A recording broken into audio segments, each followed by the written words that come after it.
This occurred the last day of spring break. It was around 3 in the morning, and I was sitting in my living room. I was eating and watching one of my favorite shows, Supernatural, when I heard something at the back door. Someone or something was tapping on our sliding glass door. Not quite a knock, but a very harsh tap. At first I was furious, because I thought my brother had somehow locked himself out, and I wasn't about to get up and help him. A few moments later, my dog started growling and barking, which scared me, because he would never bark or growl at any family members. When he ran to the back door, I was thrown into a panic attack. I had no idea what to do, because my parents were asleep and was completely unaware of what was happening in their home. My mind flooded with the worst case scenarios, and all the different ways someone could kill me or kidnap me. I realized that if I didn't do anything, somebody might just waltz right into the house. So I grabbed the poker from the fireplace and slowly made my way to the back doors. I walked over to the sliding glass doors where I heard the tapping come from. I tried to look outside to see if anyone was there, but it was too dark. I couldn't see anything. I then used the flashlight on my phone in an attempt to see out the window, but it didn't work. So then I turned to look out the actual back door, and it was open. I was petrified. I had never been that scared in my entire life. Even more worst case scenarios started cramming themselves into my mind. Like, he's already inside, or he's right behind me. I immediately spun around and swung the poker, making myself look like an idiot when there wasn't anybody behind me. I then realized that someone had opened the door and that they might be out there waiting for me to investigate. After I thought that, I knew I wasn't going anywhere near that door. Instead, I threw the poker at the door in order to get close enough that I felt comfortable closing and locking it. I ran over to the door and locked it as quickly as I could before picking up the poker off the ground. I tried once again to look out the window. I could very faintly make out something or someone moving a tarp while rushing away. I immediately ran to my parents' room to tell them that someone had just tried to break into our house, and they completely ignored me. I told them that someone had opened the back door and I saw someone running away. My mother responded with, "Did you lock the back door?" She wasn't even the slightest bit worried, which scared me even more. For the next 2 weeks, I refused to go anywhere near the back doors after it got dark. This was the most horrifying experience of my life, and I don't think anything will ever compare to those 4 minutes. So whoever was outside my house, let's not meet.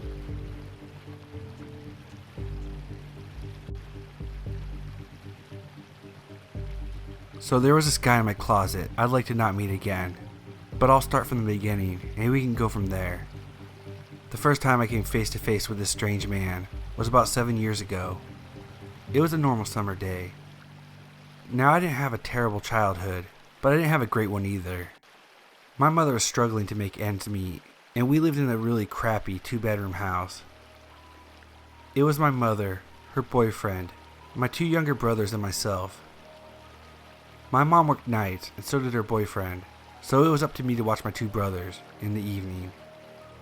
It was just like any other normal summer day at first. My friends and I hung out during the day, walked around our small town, and enjoyed the warm weather. Now, for it being a small town, there's still plenty to do. Walk through the woods, go to the park, all of the typical kids things. We decided to waste time at the park until I had to go home and watch my brothers.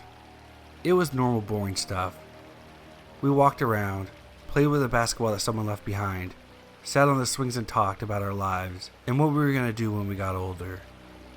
It was nearing 3 p.m. when I noticed a guy sitting on the bench over by the basketball court. Now, it was nearing the time for me to go home anyways, and as the man was giving me and my friend both the odd vibe, we decided to leave.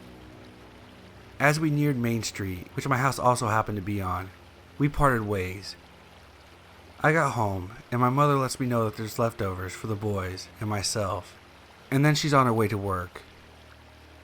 We spend most of the days indoors, watching TV or playing video games.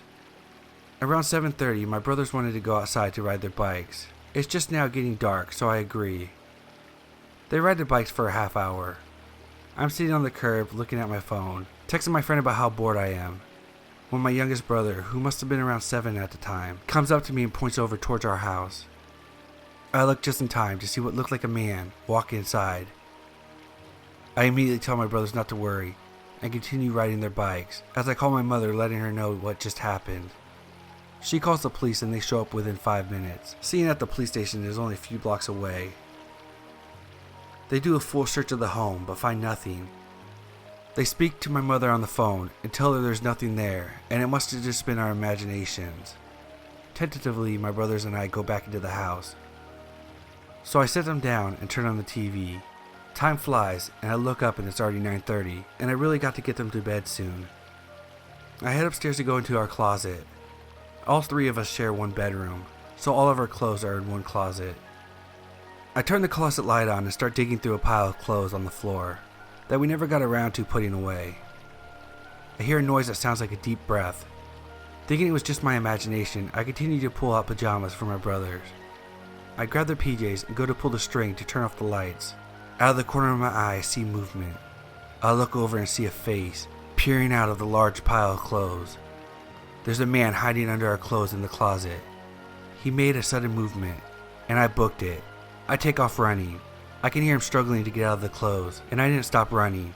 Down the hallway, down the stairs, knocking anything over in the process, in hopes of slowing him down. I burst into the living room and grab my brother's arms, practically pulling them out of the sockets in an attempt to drag them out of the house. We were outside and 3 blocks away before I quit dragging them behind me. I reached for my phone to call the police, but it's not in my pocket. I must have left it on the couch. So we hoofed it. I drag my brothers behind me in the middle of the night. They are tired, and they don't know what happened, and I won't tell them. They didn't need to know. They would never want to go into that closet ever again. I get to the police station and they call our mother. Then they drive us home, and she leaves work early. They do another full search, but once again find nothing but the mess I made in my attempt to leave. No evidence. Nothing. They basically told me to stop wasting their time, and they left. My mother said she believed me, but of course I knew it was just something she would say to console me. She says I could stay the night at a friend's if I can get a hold of someone, just to make me feel better. We all go inside, and my mom sends my brothers to get cleaned up for bed. I walk over to the couch where I left my phone. It wasn't there though. It was on the floor, smashed to pieces. It was very obvious that it was smashed by a hammer, seeing as the hammer was sitting right next to it. I call my mother over and show her the mess of my phone on the ground. She walks over to the storage cabinet and pulls down the toolbox we have. She opens it, and our hammer is still inside. I didn't realize what that meant at the time, but now that I think about it, that man was in our home, in my closet, in my room, with a hammer, just waiting and hoping for me and my brothers to fall asleep. Let's not meet again, please.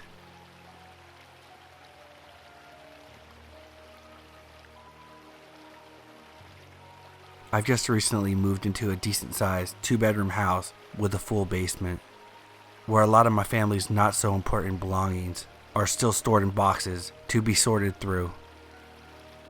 Our house resides in a quiet neighborhood, but our elderly neighbors have advised us on some sketchy figures wandering about late at night, as there's a section of neighborhood 2 or so blocks away that houses those who have no place to go. Fast forward maybe 2 weeks. I had gone down to the basement to sift through my items and had noticed a few random things on our tables. A toolkit, binders, family pictures, etc. They had been opened and strewn about carelessly. Thinking another family member was sorting as well, I picked them up and went about my task. Over the following week, I would hear strange banging coming from the basement, sort of like our washing machine lid being shut. Now I'll admit, I'm skittish. My mind sometimes jumps to the worst possible outcome, so I became worried. At the time, I was the only person home, so I grabbed the pepper spray and went to go check. Stupidly, I might add. Our basement has 2 full rooms, plus 2 adjoining smaller rooms, one of which had a door that I had not opened myself. It is also barred by a beam of some sort, but the door stands slightly ajar. I assume it's just a small storage area. Upon turning on all the lights and cautiously looking around, I saw that a few more of our belongings and boxes that we hadn't unpacked yet had been opened and laid on the floor. What concerned me most was that the basement door that leads to the outside on the side of our house was unlocked. That is not something my family would forget about. Further inspecting the basement proved that there was no one inside, though I did not pry open the barred door. Telling my father about this, he said that the noises were probably the heater popping, and perhaps he forgot to lock the side door after taking out the trash. I'm not so convinced about his theory, but I really hope I'm not correct in thinking that someone may have found their way into our home and had been scavenging through our stuff in the basement. As I'm writing this, nothing has happened, but hearing people walk the streets shouting on some nights has me uneasy. I make sure that the doors are locked every night now. And on a free day, I will have my dad open that door in the basement to put my mind at rest.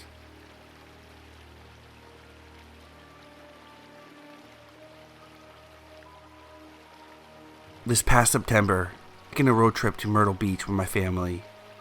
It was myself, my mother, my sister, her husband, and their 2 kids. We had to use my car and both my sister's and husband's car to transport everything and all of us. We rented a beach house for a little over a week, and we had a pretty great time. I was in the middle of a difficult point in my life, struggling with my employment and being between 2 jobs, and just had started 2 new jobs. I was low on funds and was really worried about making my car payment. So I opted to head home 2 days earlier with my car so I could try to get a few more hours at work. My family expressed being nervous as I planned to leave after dinner and drive through the night to get home. I consoled them and told them that I would be okay to be up all night and I'd head straight home and only stop for gas and food as needed. I'm an excellent driver, a tad impatient, and I tend to go until I absolutely had to stop and take a break. However, this would be a 12-hour trip, and I knew I'd need breaks. So I made the point to stop at every rest stop to at least get out and stretch, so I would stay awake and not get too sore. Going through West Virginia, I'm sure you guys know how secluded the rest stops and visitor centers can be, especially when you're heading north from the south, going through the mountains. I stopped at the visitor center because they advertised having a fast food joint, and I had to piss like a racehorse. This was sometime very late at night, maybe 1 a.m. to 3 a.m. Side note that sent shivers down my spine after what happens. I like to drive barefoot, so I pulled in and noticed that the buildings with the fast food were closed. So I drove around the lot and parked under a streetlight in front of the visitor center so I could use the restroom. Leaning out my car door, I took my time putting my shoes on to walk inside, having looked around and not seeing anything out of the ordinary. I checked my phone and grabbed my wallet before standing up to walk in, making sure my car horn beeped to signal my doors were locked. Walking towards the center, I saw a man in a white hoodie standing at the edge of the sidewalk leading into the center. I didn't think much of it until I passed him and got an off vibe. I glanced over my shoulder and he was watching me walk in. For some reason, I glanced to my left as I turned back to face forward and noted another man sitting on the benches that were on the other side of the tall, thin bushes.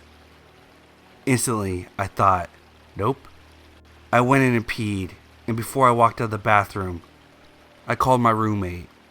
As dumb as it was because he was 4 to 6 hours away, I just felt safer. I gave him a quick rundown of my situation and made him stay on the phone with me. I started to walk out, and I couldn't see the man at the front of the sidewalk anymore. I glanced to my now right and saw both men standing next to the bench. Facing forward, I saw a couple walking in to use the restrooms as well. I had an impulse to ask them to walk with me, but my paranoia kicked in because I knew something was wrong somewhere in my situation, and I didn't ask, thinking they might know the men. I walked briskly to my car. I explained to my roommate that the men were by the benches. I peeked over my shoulder again, and I saw the men with the white hoodie walking towards me, and I told my roommate. Walking a few more steps forward, I looked back again and saw that his pace had quickened. At this point, I told my roommate he's following me to my car, and I booked it. I thankfully had a key fob. I got my key out and ready, and unlocked my car and practically threw myself inside of it, not daring to glance back. I threw my car in reverse and gunned it backwards, before going back into drive, and sped off, and didn't even stop to put my seatbelt on till I was at the exit to leave the parking lot. I didn't look back once. The next stop I made was at the toll road, and I filled out a report, and the workers called the state troopers to head over there and check things out. I couldn't stop shaking for hours, and I refused to get out of my car until I was home. I terrorized myself at the thought of if these guys paid attention and made their move more quickly, they could have got me at my car while I was facing the ground putting my shoes on, and I would have absolutely had no defense.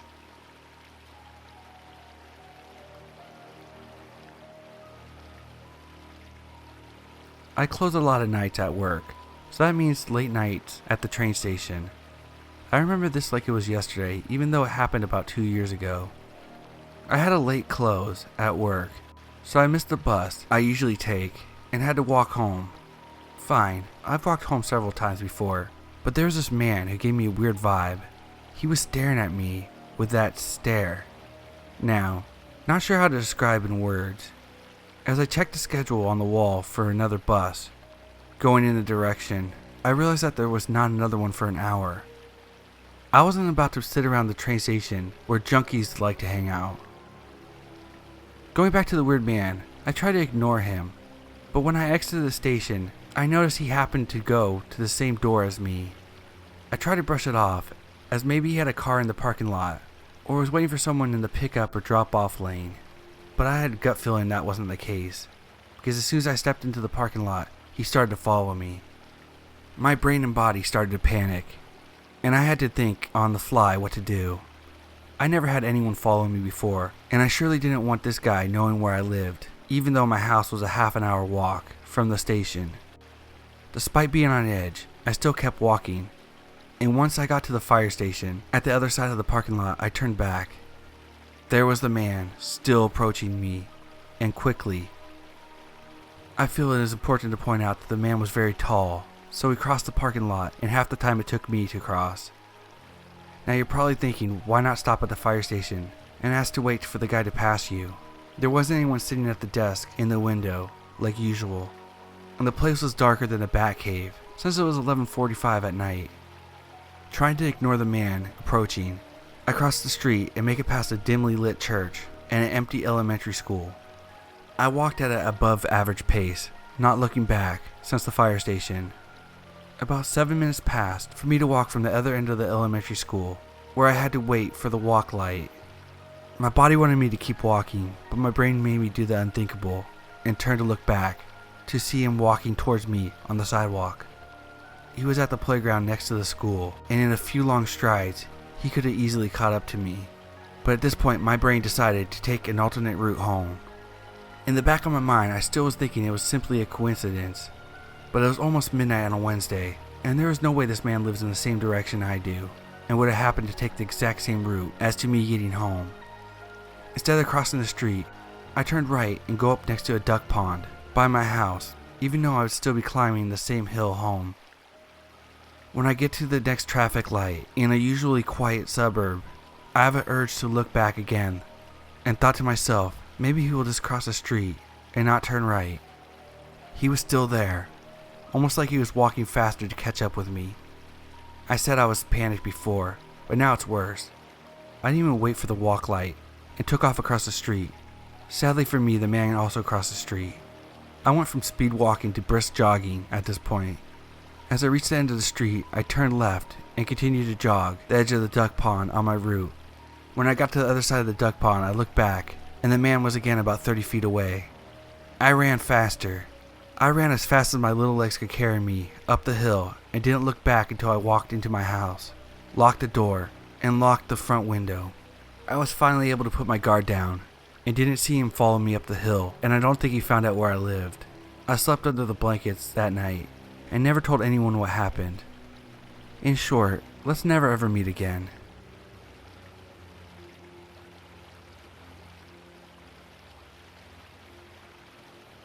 This all happened when I was about 16. I was in high school and working at my first part-time job at a fast food restaurant. It was located off a highway and wasn't uncommon to get a lot of crazy customers. I arrived at work one day and was surprised to see that my schedule that week had changed, giving me a graveyard shift on Friday night. The thought of being at this place overnight gave me the creeps, and I thought my manager was insane by making the youngest employee take that night shift. But it wasn't a school night, and I didn't want to seem like a baby, so I just accepted it. When the night came, it was just me and another coworker, who was a larger man and was very friendly, so it made me feel safe and comfortable with him there. Before leaving, my manager gave me a rundown on how the night was supposed to go. At 11 o'clock, I was to lock the doors, and we would only be taking drive-thru orders. But on this particular night, just my luck, one of the main door had been broken and wouldn't lock properly. If anyone comes in, just tell them they can't be in the lobby and they have to order through the drive-thru. After these words of wisdom, my manager went home to the comfort of his bed, and I started my long night. Being slightly paranoid and not used to the new shift, every noise I heard outside made me jump. A few times, some customers came in through the unlocked door, but quickly and politely left after being asked to go through the drive-thru. When it reached 1 a.m. in the morning, I was in the back of the store organizing boxes when I heard the slam of the heavy door close. I ran to the front to tell whoever it was that they needed to leave, but I saw no one. I walked into the lobby and looked all around but didn't see anyone. "Did you hear someone come in?" I asked my coworker, as he also came to investigate. "Maybe they left. I'll check the bathroom to be safe," he said, as he opened the men's bathroom, then quickly came out. "Nope, no one in here." "You should go check the girls' bathroom." I agreed and opened the door to the women's bathroom. At first I didn't see anything, so I called out, "Anyone in here?" No response. To double check, I needed to take a few steps into the bathroom, and at this time I was able to see some feet behind the stall. The stall door was wide open, and as I got closer, I was able to see inside. My stomach instantly sank. I caught the eye of a woman with long tangled brown hair crouched next to the toilet with a needle in her arm. She jumped up out of surprise and ripped the needle out of her arm, squirting blood all over the floor. She raised the needle over her head and started to move towards me. I let out a scream and ran out as fast as I could, past my coworker. I whipped around just in time to see her running out the front door. My heart was racing and I was scared to death and ended up going home right after. I quit the next day. So ladies shooting up in the bathroom at 1 a.m., let's not meet again.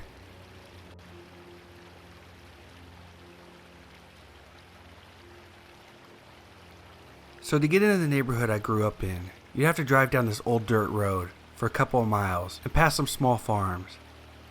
Right outside of our neighborhood entrance was a spooky house that was surrounded by a cluster of giant oak trees. A red and white Jeep from the 1960s sat outside, and there were never any lights on, and the blinds were always closed. Well, I ended up meeting the guy that lived there several times. Sometimes he slowly followed me in his Jeep while I was on my bike. One time he showed up at my house to watch me jump on my mini trampoline in my front yard and grabbed me by my arm. Other times he would sit in his Jeep at 6 a.m. and stare at me while I stood at the bus stop. My Uncle Dave is super awesome in a really goofy sort of way. He's always playing pranks on me. He once convinced me that a hot pepper was a pickle and got me to chow down on one of the chilies, which prompted me to wash my own mouth out with soap in the restroom. He lived in Connecticut, and when my family moved down south to this neighborhood, we didn't see him much. One weekend, after several encounters with that creepy guy, Uncle Dave announced that he was coming over to visit and would be staying in our guest room. My mom let me stay up and wait for him to arrive. However, seeing me fall asleep on the couch several times, she ordered me to go to bed and said I could see Uncle Dave when I woke up. In the middle of the night, I woke up with an eerie feeling. The hair on the back of my neck stood up, and goosebumps covered my body. I had this uneasy feeling of being watched. Stiff as a board, not trying to move my head, I announced to the watcher that I am awake and aware of its existence. I moved my eyes around the room to look for anything out of the ordinary. My nightlight was in the corner of the room, which created a pretty decent glow in the room. It was really easy to make out my Beanie Baby collection, my desk, my dresser, and the man crouched next to my dresser. Okay, what the hell, my little mind thought. I could see a guy with dark hair sitting with his back against the wall, and his right side leaning against my dresser. His knees were pulled close to his body, and I could see his teeth and the whites of his eyes gleaming. He was facing me. I stared at him for a long time, and he didn't move. At first, I was terrified. Then I remembered Uncle Dave. Of course, he always plays pranks on me. It's his life mission. He's probably trying to trick me again. If I cry or scream, he'll jump up laughing and will shout, "Gotcha!" I can't let Uncle Dave win. I stared at him for a while, and he didn't move a muscle. He never gave up the game. It felt like hours, and I felt a sense of dread fill me. As much as Uncle Dave loves pranking me, I can't picture him staying up all night to do this weird, creepy prank. A small voice in my head tried to convince me that it was someone else, not Uncle Dave. I closed my eyes and pretended to be asleep. I peeked and saw that the man was still there. He wasn't a figment of my imagination. I closed my eyes and imagined myself shouting for my mom and how she dashed to rescue me. Even if it was my Uncle Dave, I wanted no part of this prank. At some point, after hours of adrenaline, I crashed and fell asleep. When I woke up in the morning, I immediately checked my dresser and saw no one. Feeling relief wash over me, I felt fully convinced it was Uncle Dave being dumb again. Leaping out of bed and rushing out of my room, I ran into the living room, gleefully shouting, "Ha ha, Uncle Dave, you didn't get me. That was the dumbest prank ever." My mom turned to me with a weird look on her face and told me that Uncle Dave was still in Connecticut because his flight was delayed. I figured my mom was just in on the prank and told her what happened, insisting that Uncle Dave was there. When she shook her head no, I felt a wave of horror flash over me as I tried to figure out who that was in my room. My mom told me I was just imagining things and she wouldn't entertain me. Flash forward a bit later. I'm again in bed, my nightlight's on. I somehow forgot about the creepy man and was more focused on stuff like Captain Planet and Game Boy. I woke up in the middle of the night with the same eerie feeling. I checked by the dresser but didn't see anything. Feeling relieved, I settled back into bed and counted sheep. While laying there, I saw a slender hand creep up the side of my comforter from under the bed. It felt around, looking for something to grab onto. At that second, every alarm system in my body was screaming, except for my mouth. I tried so many times to open my mouth and shout, but nothing would come out. I felt paralyzed. The hand was on my bed for probably 5 minutes, but it felt like the longest 5 minutes of my life. I lay there petrified and fantasizing about running out of my room or calling for my mom, but I couldn't get my mouth or legs to work. Instead, I laid there, frozen like a wuss. I was eventually able to call for my mom, but in the middle of me shouting, "Mom!" my nightlight turned off. I don't remember what happened after that, but I think I fainted from fright. When I woke up, I stood up on my bed and took a flying leap, then ran out of my room to tell my mom what happened. My dad checked under my bed, and again told me it was just my imagination. Despite my mom trying to convince me I was crazy, I was firmly convinced that the man had been in my room not once, but twice. After that, I would start sprinting for my bedroom door and take a flying leap mid-room, landing with a thud on my bed. I was convinced if I did not do this, if I walked up to my bed like a normal person, someone hiding under my bed would grab my ankles. I had a bed skirt on my bed, so it was impossible to look underneath for any creepy lurkers. As time went on, other things happened. Some person stood in the pitch black of my backyard one night and made human meowing noises at my window. Someone tapped on my window. The screen of my window had been pried open, and I saw the red Jeep parked in front of my house several times. When I finally told my mom about the red Jeep, she went white and started making all these phone calls. Apparently, the guy who lived in the dark house had previously been accused of raping a child, but was never convicted, but was convicted of indecent exposure. The court took away his driver's license and had him register as a sex offender. When my mom heard that he was violating his conditions and following kids in the neighborhood in his car, she called the cops. The cops went to his house and ended up searching it. Inside, they found this weird wooden chair with a large hole on the seat. Allegedly, the guy would ask the neighborhood farm girls to sit on the chair, and he would just lay on the ground underneath the chair, looking up their dresses. Sometimes he would ask farm children to defecate through the hole and would promise gifts. One kid got a new bike out of it.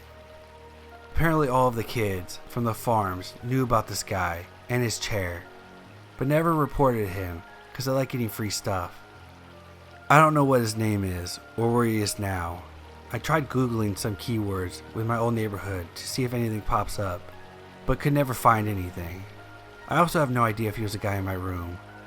But after hearing about him and remembering how he would follow me to my house in his Jeep, I became pretty convinced he was a guy who had hid in my room twice.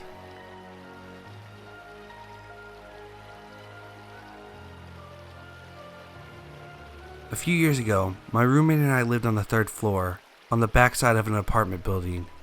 She was in the process of moving out though, so it was mostly just my dog, George Washington, and I. I knew just about every neighbor from my building, and from what I know, they were all super chill. In order to understand this story, I need to explain the way my apartment is set up. In order to get to the door to enter our apartment, you will pass by my window, which was a very long window in my bedroom. I had never had any issues until about 2 a.m. on a Saturday night. I heard footsteps on the walkway outside my window and saw a shadow pass it. I'm usually a groggy person when I first wake up, but ever since it's just been me, I became more aware of my surroundings, so it jolted me awake. I had a nightstick under my bed, so I grab it and debate about what I'm gonna do for about 30 seconds. I opened my bedroom door quietly, and I started to notice the front door handle jiggle ever so slightly. Clearly at this point I could either shit my pants, get attacked, or scare the person off. But I chose to scare the person off. I turned on the light outside and kicked the outside door as loud as I could and screamed a string of words that would make a sailor blush. Then I heard footsteps turn and quickly walked the other way. I called my stepdad, who thankfully lived close by. He came by to check up on me and wanted me to stay with them, but I said I would be fine, and off he went. The next morning, I got up ready for church, not really thinking about the night before. I returned home shortly after and was texting on my phone as I reached to get my keys and put them into the lock on my front door. I couldn't find the keyhole though, so I looked up and I noticed my entire lock had been bashed in. It hadn't really set in what happened yet, so I opened my door and looked in. A lot of stuff was gone. Television, computer, jewelry. Luckily they left my dog there, and unharmed. The irony is, I got him to be my best friend, and a guard dog. He fulfills one of those roles. I'll let you figure out which. My brain finally caught up to my surroundings, so I grabbed George and ran outside to call the police. They come out, guns drawn, as they cleared my apartment. It felt so unreal to talk to forensics in your own residence. They never found out who did it, and in the end, it worked out okay. A lot of the jewelry they stole was from an ex that I had intentions of pawning anyway, and the renter's insurance covered that, so I got some sweet new technology upgrades. However, I'm still very unsettled internally about that night and day, particularly about the night. I replay it often and wonder what would have happened if I had not woken up, or if the person hadn't been so easily turned away. It's also very unsettling to know that they were watching me, waiting for me to leave for church so they could break in. Ever since that day, I keep my head on a swivel and pay extremely close attention to my surroundings, particularly when I get home. So to the thieving assholes who scared me and stole my stuff, let's not meet.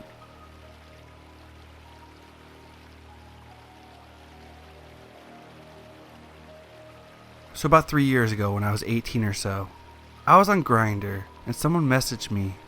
This lovely gentleman shall be referred to as Rando. So we start talking and we ask how we were and what we were up to, the usual conversation starter. Shortly after beginning the conversation, Rando began to sound rather depressing, bemoaning about his insecurities and how everyone hates him. occasionally talking about how he should just kill himself.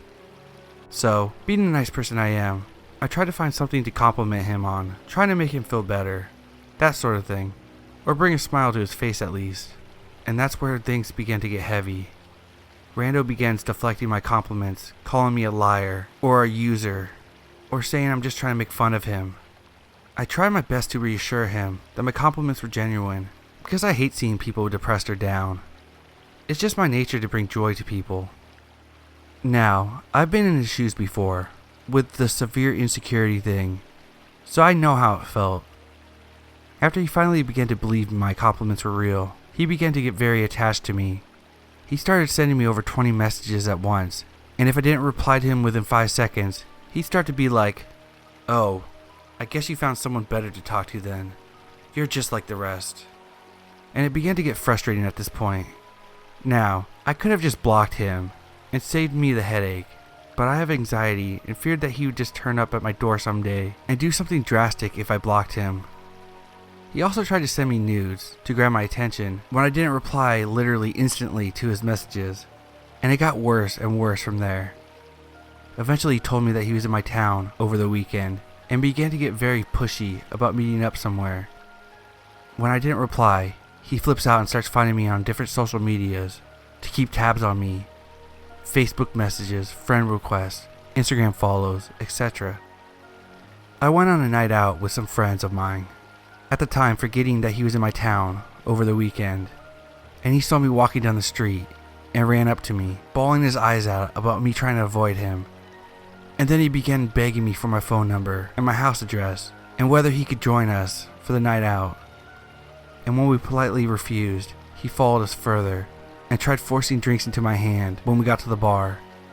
Infuriated by how cringy he was being, I went home to just realize he boarded the same bus as me and followed me back to my place before he finally disappeared. He started messaging me on Grindr about visiting my home sometime or trying to find my friends to get my phone number.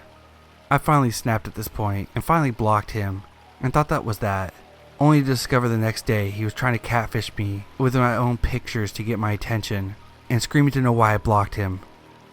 At this point, things had got way too heavy and I deleted Grindr from my phone, changed my number, and moved just to avoid him. The whole experience really puts me off dating people with severe insecurities out of fear that something like this will occur again, and I've been trying against my nature to avoid complimenting people too much. 3 years later, and I haven't seen him since. So Rando, let's not meet.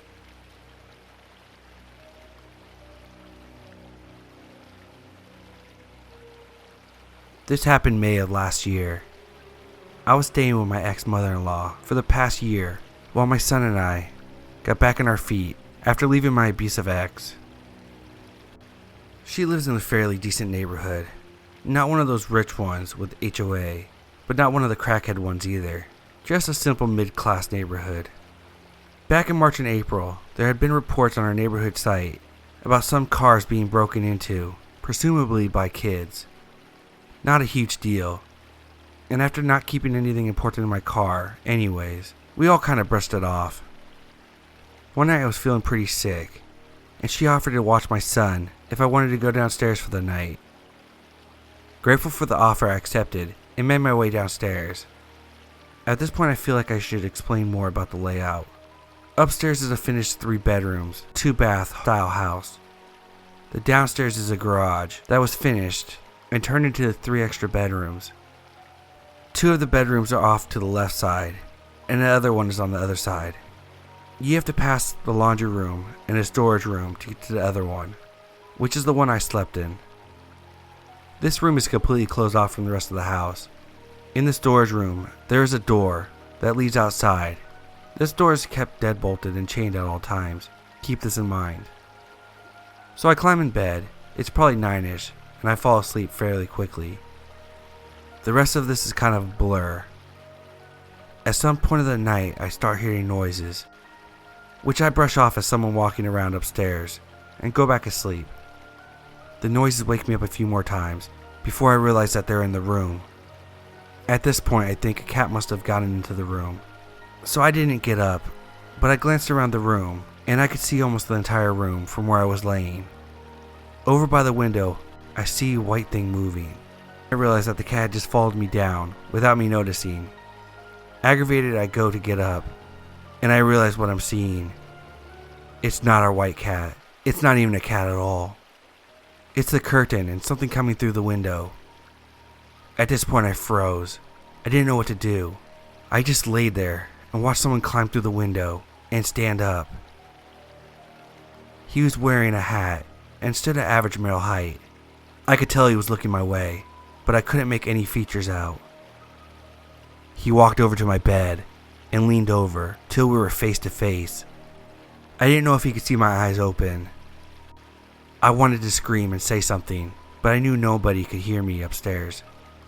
My heart was pounding, and it took everything I had to stay still and not scream. I didn't know what to do. The man was less than a foot away from my face as he leaned over my bed. I thought about making a move or saying something, but I couldn't make my mouth or body move. I was just paralyzed. He then turned and walked away out of the room. I heard the deadbolt to the door outside click, and the door opened, and he left. I heard him then come and close the window. I realized the noises I heard earlier was him prying the window open. I called my ex-mother-in-law as I was hysterical and so scared to move. She didn't believe me. She told me everything was locked up and it was just a nightmare. I got up and checked the window to find it had been pried open. She finally came downstairs, and the door that leads to the outside was unlocked. All 3 locks were undone. This is the point that she realized that I wasn't making this up. We never figured out who it was or what they wanted, and we haven't had any issues since then. So middle of the night intruder, let's not meet again.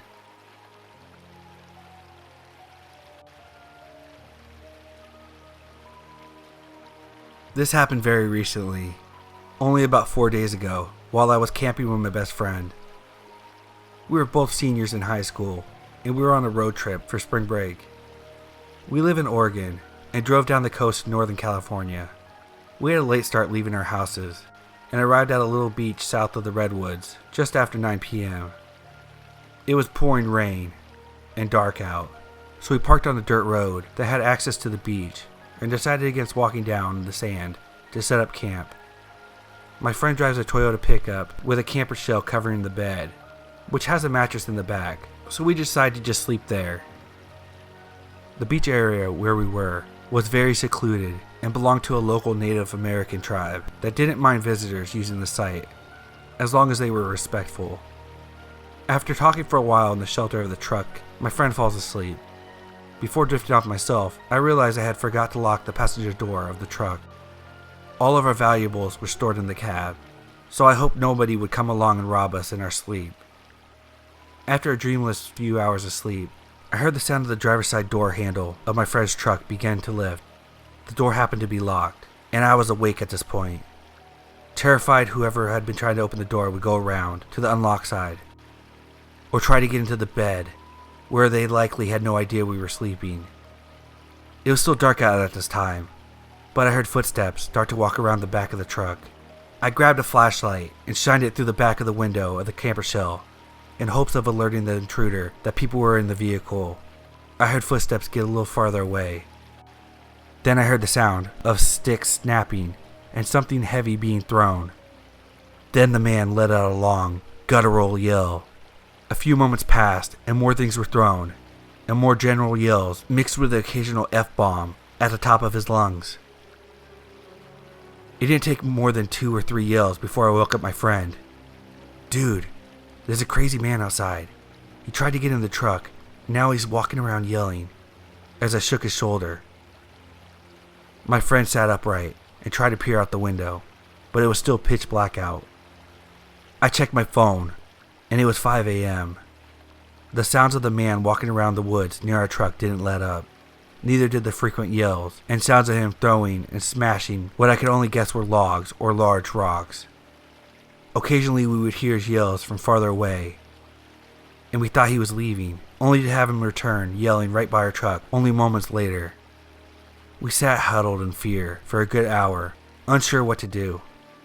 His shout sounded as though he was full of rage, but never attempted to get into the truck again.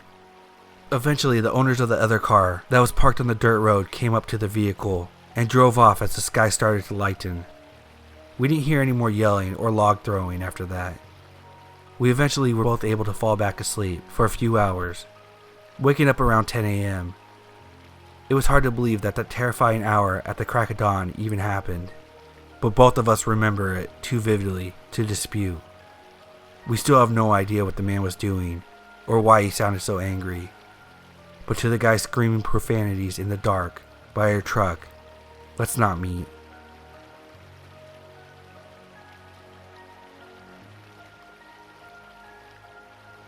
I'm a 27-year-old male, and I live in the UK with my fiancée. I currently work as a teaching assistant for teenagers with special education needs in a school not far from the Bradgate Park. I have worked in a number of schools, and children's homes, and now these buildings, especially in children's homes. This particular story happened in 2013, when I had just started working as a support worker at a care home for teenagers and young adults, 18 to 30, with autism, brain damage, and challenging behavior. The house that I worked in was pretty big. There were 2 living rooms, a large kitchen, a game room, a study, and 5 bedrooms. There was also a huge garden, with a summer house/activity room that led onto acres of fields and woodlands. I had been working there for about 3 weeks, and primarily worked the waking night shift. This shift ran from 12 p.m. until 8 a.m., and it was my duty to make sure all the residents were settled in for the night and to get all the cleaning done before the next day's staff come in to take over. I would usually get all my jobs done around 1 a.m. and spend the rest of the night listening for anyone that woke up. I would watch TV, or sometimes just play games on my phone once I was finished. The residents usually slept all night. One particular night, a young man named James was particularly restless. He was not very big, but he had a lot of strength behind him. And when he got into one of his bad moods, the slightest thing could set him off. He once threw a member of the staff through the patio door because she had forgotten to put cold water in his tea before he drank it. He could not form sentences and would communicate with fairly simple words put together in a way that he understood. For example, he would say something like, "James make breakfast," when he was ready for breakfast, or "James go outside," if he wanted to play outside. He was generally well behaved and could be quite funny when he wanted to be, but he was well known for his temper. Around 11 p.m., James got up and came downstairs to make a drink. I stood in the doorway and watched to make sure he didn't break anything or hurt himself, and he eventually went back upstairs without any real bother. I sat on the top step and kept my eye on his door for maybe 15 minutes or so to make sure he didn't wake up any other residents. Once he had settled in, I went back to my cleaning. The room beneath James' bedroom was a communal living area with board games, a TV, sofas, books, and stuff like that. I was in there dusting and mopping the floor when I heard something heavy drop to the floor in the room above. I knew James was prone to temper tantrums if he got frustrated, so I went upstairs and knocked on his door. As I reached for the key to open it myself, he opened the door and looked at me. He seemed perfectly calm, and his eyes were almost half shut, like he had been asleep. I asked him if he was okay, and he said yes, and put his thumb up. This was something he did when he was in a good mood and not stressed out. So I left him to it and told him to be careful, thinking that he had just knocked something over. An hour or so passed, and by now I was in the kitchen cleaning the sink. I heard another bang above me, like something had been dropped. Then I realized that the room above the kitchen is currently empty. The house was set up to house 5 residents, but we currently only had 4, and the room above me was a spare, empty bedroom. I immediately went to go check it out, but the room was empty. I stood there for a while, and as far as I could tell, everyone was asleep. Due to the nature of their conditions and behaviors, each resident has an alarm fitted to their door that is activated at night. So if anyone leaves their bedroom, a small receiver box that a night staff carries will make a noise and light up for a few seconds to indicate the door had been opened, and is numbered 1 through 5. The alarm had not gone off, so I knew that the noise did not come from any of the residents. I got back to cleaning and didn't hear anything else for the rest of the night. The following night, I got to work just before 10, and as I entered the hallway, I could tell something was wrong. James was at the bottom of the stairs, covering his ears and humming loudly, as 3 members of staff were with him. After a few minutes, he was escorted to his sitting room, and the house manager gave me a rundown of what had been going on. Apparently, for the last few hours, James had been quite agitated and kept repeating the phrase, "Sarah, little girl." This is something we had never experienced with him before, and the general conclusion was that he saw something on TV or in a movie that stuck in his head and made him repeat the phrase. Once James had settled in bed, the night staff left, and the other member of the staff that was sleeping in went to the staff bedroom. I got on with my tasks, as usual, and finished around 1 a.m. So after that, I went upstairs to do a quick check on all the residents. But as I got onto the first floor landing, I noticed the light had been turned off. There were 2 small corridors leading to the bedrooms on the left and right hand sides of the staircase. James' room was on the left, and the light switch was just outside his room. I turned the corner and flicked the switch, and there, in the darkness and complete silence, was James. He stood in the corner completely naked, and his eyes as wide as he could possibly hold them. I'm a big guy, 6'3", and weigh about 220 pounds, but at that moment I felt really creeped out. I spoke calmly to James and asked him what was going on, and for a while he said nothing at all. Then, as I turned the light back on, he went into an ear-piercing scream and started slapping himself around the face. The sleeping staff woke up at this point and helped me calm down the situation and get James back into bed before reassuring the other residents that everything was fine. After that night, I had 4 days off. My shift patterns were 7 days on, 2 days off, followed by 8 days on and 4 days off, and I was relieved that this incident happened just before my time off began. I got back to work the following week and was told that the situation with James, talking about the little girl, had got worse. He would spend hours staring out the window that overlooked the garden, saying, "Little girl, where are you, little girl?" And no one knew where he got that phrase from. That night, around 3 a.m., the alarm went off to say that door 5, the spare room, had been opened. Now, this instantly seemed a bit weird, as the door to the spare room was always kept locked, because it was being used as storage at the time. I went up to investigate and found James standing in the room, in the dark. He didn't seem to notice me enter, and he just stood there whispering, "Where are you?" over and over again. I gently touched him on the shoulder and said something like, "Come on, mate, let's go back to bed. It's late." James turned around and started heading back to his room, and for a second I was relieved. As I locked the door to the spare room, he screamed out, "Oh no!" and started slamming the door with both fists. As he did this, the alarm went off to indicate that the front door had been opened. The only people with a key to the front door were myself and the house manager.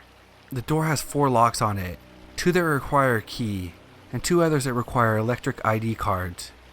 Now it's 3:25 a.m. and the manager never came in before 8, so I presumed that there must be some kind of mistake and continued to diffuse the situation with James. He finally calmed down and went back to his room. So then I went downstairs to check on the front door. To my surprise, it was wide open. I shut it immediately and started to check every room in the house in case someone had got in. I then checked each of the residents to make sure they were still in the house. Everything was fine. The next night, everything was calm around 2 a.m. when one of the other residents, Connor, got up and said someone was tapping on his window. I guessed that he must have been dreaming, since his window was on the 3rd floor of the house and at least 25 feet off the ground. I went back up to his room with him to reassure and check his window. Sure enough, it was shut and securely locked. As he got back in bed, I heard footsteps on the stairs outside his room. He froze for a second and looked at me with an expression of pure panic on his face. I opened the door to see who it was, but no one was there. He was clearly scared by this and said, "Is he back?" My blood ran cold, and I asked, "Is who back? What do you mean?" Connor looked over my shoulder and then sank back into bed, pulling the duvet up to his mouth. I turned around to see what he was looking at, but there was still no one there. Tell him to go away," Connor said in a hushed, scared voice. I tried to reassure him that there was no one there, and I left the bedside lamp on before leaving his room. I went downstairs and sat outside on the patio with a cup of coffee. It was the middle of January and was about -2 outside, but I felt like I had to get out of the house for a while. After about 40 minutes, I went back inside and washed my cup in the sink, dried it, and put it back in the cupboard. Beneath the cupboard was a locked, secured drawer where we kept all the sharp knives until needed. The drawer was slightly open. This was obviously a major issue, as none of the residents were allowed to access the knife drawer without supervision. I counted all the knives and realized that there was one missing. So I woke up the sleep-in staff and told her the situation, and we began a search. Nearly 2 hours later, we still hadn't found the missing knife, so we decided to keep up our guard and make sure none of the residents were hiding it. 2 hours later, at 5:30, the alarm sounded. It was the door to the spare room again. I went up to check it and found that the door was locked. How could the alarm have been activated by the door opening if the door was still locked?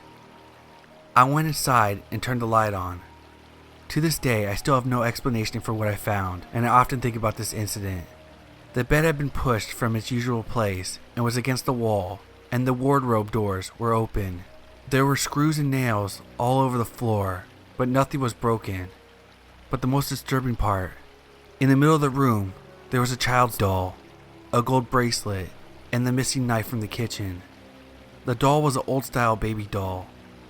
My guess that it was made in the 50s, from the style of clothes and the overall look of the doll. The bracelet was simple but old looking. I left everything as it was and reported to the manager as soon as she arrived. No one ever claimed the bracelet belonging to them, and it was taken to a charity shop soon after, along with the doll. After the doll and bracelet were moved from the house, James seemed to calm down and never mentioned the little girl or stood in the dark again. I still don't have an explanation for everything, and sometimes I think that the combination of strange behavior from a young, autistic guy and the fact that the house was old. But on the other hand, a lot of stuff happened that I can't really explain. My only regret now is that the doll and bracelets are gone and can never be examined or identified.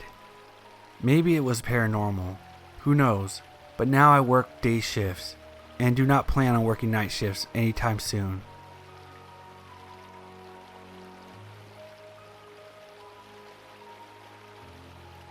This happened last night, and it really freaked me out.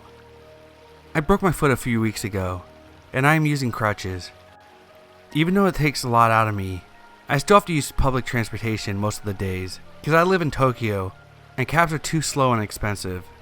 So far this has just been an inconvenience, because Japan is pretty safe. Last night a guy approached me when I was coming downstairs at my local station, asking me if I was okay. I assured him that I was, and he started asking me questions. They were pretty innocent at first. Just like, where are you from? How did you break your foot? I honestly didn't think much of it, because people here are fascinated with foreigners. But then it escalated to, where do you live? Let's get a drink. I told him that I didn't want to because I don't drink, and I just wanted to go home and sleep. I had just finished work and I was tired, but he didn't want to take no for an answer, and he kept following me. Once we left the gate, he puts his arm on my shoulder and tries to physically move me in the direction of the restaurant, going, see? It's just right there. Get a beer with me. This happened a few times, and I kept saying no, and he just followed me. At one point he tried to remove my glasses, saying, you're so pretty. I probably should have smacked him with one of my crutches, or yelled at him at that point. But I was so freaked out that all I could think was, I couldn't let him follow me home. Fortunately, there's always a taxi waiting outside of the station late at night for people that are too drunk to get home on their own. I made my way over to one, creepy guy at my side with his arm around me. He was so close that one of my crutches got caught on his leg and I nearly fell. I waited till I was right next to the taxi before waving at the driver to get his attention. Creepy guy did not like that, demanding to know what I was doing, and I just shrugged. Taxi. And I got in. For a moment I was worried that he would try to get in after me, but he just stood there watching me drive off. From his reaction, I'm fairly certain that he did plan to follow me. I'm not sure how I feel. I'm glad nothing worse happened, but I felt so powerless and scared. A part of me still does. It was the first time anything like this had ever happened to me. And it's hard not to beat myself up for not doing more and for not standing up for myself. So dear creepy guy at the train station, let's not meet.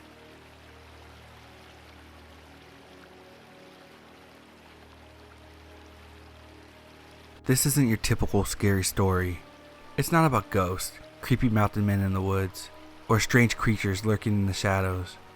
This is about the worst dating experience I've had so far, and hopefully will ever have. I'm a 30-year-old male. I recently had a long-term relationship fall apart, and I moved to a new city. I had been trying my luck in online dating for a while, and while I hadn't had a whole lot of actual luck, I still managed to meet some women who were fun to text here and there, and occasionally hang out with at the bar. But since meeting this woman, I've been very hesitant to ever go back on those sites. For this story's sake, I'll call her Allie.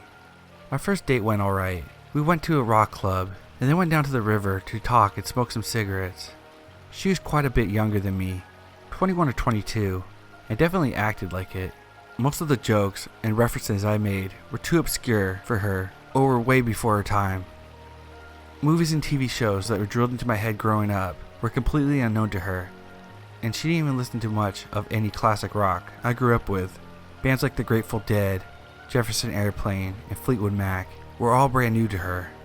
Despite that, she insisted that we still had tons of stuff in common. I wasn't sure about that, but I still had a fun time, and we decided we would hang out again sometime. The next day, Ellie calls me, asking what I had planned for the day. I remember thinking at the time that was classy of her to prefer calling over text.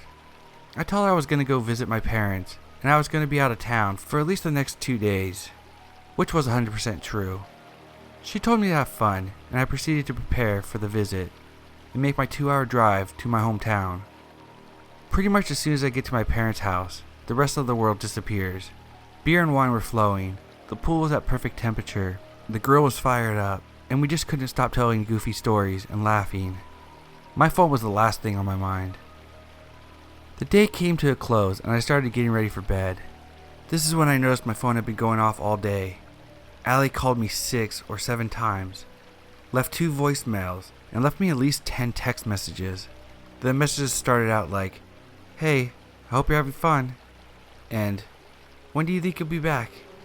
But quickly turned more disturbing. She started talking about her drug habits and committing suicide. Her last text was about 15 minutes earlier. They read, "Call me, time is a factor." Being pretty alarmed about the whole situation, I hesitated, but eventually called her back. She answered with a creepy voice, "Hey, you said you're in this town, right? I'm here too. Want to hang out?" She followed me 2 hours and had spammed my phone, hoping that I'd drop my plans to hang out with her. And if that wasn't bad enough, she was trying to use guilt as a weapon against someone that she met just a day earlier. I told her I was too drunk to go anywhere and that I needed to sleep. I hoped that would be the end of it, but it sure wasn't. Through the rest of the night and all the next day, she tried to contact me. Same stuff as before. I had a lot of things to do that day, plus I had a long drive ahead of me, so I wasn't really interested in being on my phone. I got home exhausted from the active weekend and was really looking forward to a peaceful night home alone. I dozed off early in the evening, and when I woke up, Allie had blown up my phone yet again. She told me that she didn't have enough gas to get home from my hometown, and she had no money. She wanted me to drive all the way back, put gas in her tank, and then hang out with her more. I told her no flat out. She continued to guilt me, and like an idiot, I agreed that if she could make her own way back, we would hang out that night. So a couple hours later, she told me that she made it home and asked me to pick her up. I should have listened to my brain screaming that it was a bad idea. But I picked her up, and halfway back to the house she pops literally a handful of pills. When I asked her what she was doing, she replied, "I'm coming down too hard." I have struggled with substance abuse in the past, and I had told her I didn't care what she did on her own time, but I didn't want that thing happening anywhere near me. She sort of apologized, but mostly pried to hear about my past, of which I told her very little. When we got to my house, we smoked cigarettes before going to my room. Not even 10 minutes later, she started to look extremely sick. I asked her if she was okay, and she responded with a lot of vomit all over my bedroom floor and collapsing onto my bed, taking up the whole mattress. I rolled her on her side and started cleaning up. By the time I was done, it was after midnight, and I was too angry to go to sleep. I stayed up watching TV, hoping that it would stir her awake and make some room for me to lay on my bed. After a while, my eyes grew tired, and I decided it was time to go to sleep. This is when I noticed that she rolled on her back. Then I noticed she wasn't breathing. I lost my shit. I started shaking her and screaming in her face. She wouldn't stir. I tilted her head back and opened her mouth to check her airway. Still nothing, and I couldn't detect any obstruction. I had a brief moment of panic. I am fully trained to deal with these situations, but for the life of me, I didn't know what to do. All I could think about was that there would be a good chance I would have to explain to her family why she died in my bed. After what felt like an eternity, but was probably only 30 seconds, I regained enough of my composure to take action. I checked her pulse, and it was eerily slow and weak. I shook her and checked her airway one more time before getting on the phone with 911. As I'm about to push the call button on my phone, she coughed and started snoring. At this point, I was beyond livid. I shoved her over to make room for myself, halfway hoping she would roll off the bed and wake up. The next morning I told her everything. I told her that I needed to get her home, and I had a lot of things to do that day. Even after making up some story about an emergency at work, she persisted if I wanted to hang out that afternoon. I should have been honest with her and say hell no. Later that night I got 2 more voicemails from her, both almost identical.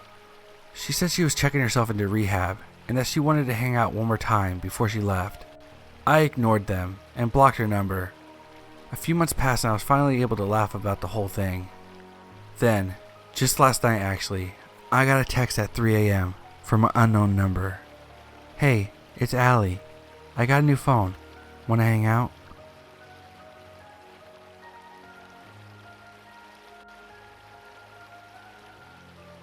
It was early July. I had just begun my senior year of college, but was home for the summer. While at home, I met Lisa on Tinder. Lisa lived in the same town as my college and invited me to come stay with her for the weekend. I happily obliged because that booty. The weekend with Lisa went great. We started dating. I returned a couple weeks later.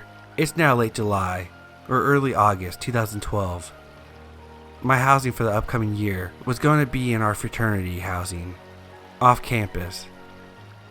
We had a main house, the big house, and a smaller house in the backyard, the little house. I needed to clean up the little house as I was going to move into it, since it was left pretty filthy by the previous tenants.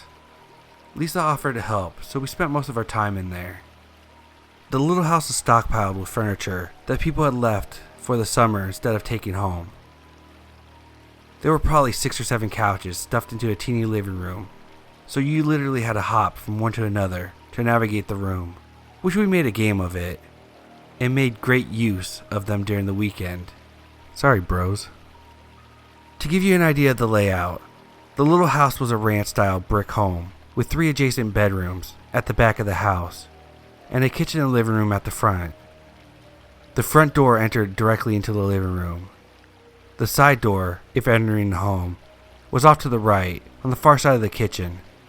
In the living room was one large 6x8 glass window covered with blackout curtains at the front of the house. Okay, so here's the story. It's late, probably around 11 p.m. Lisa and I were tuckered out, and we cuddled up on one of the couches to watch the London Olympics. She dozed off, head on my chest, and I'm left there happily pinned down. Suddenly, the front doorknob starts to shake. I'm caught off guard because it's summer in an empty college town and we weren't expecting anyone. It stops for a moment, then the doorknob shakes more violently this time.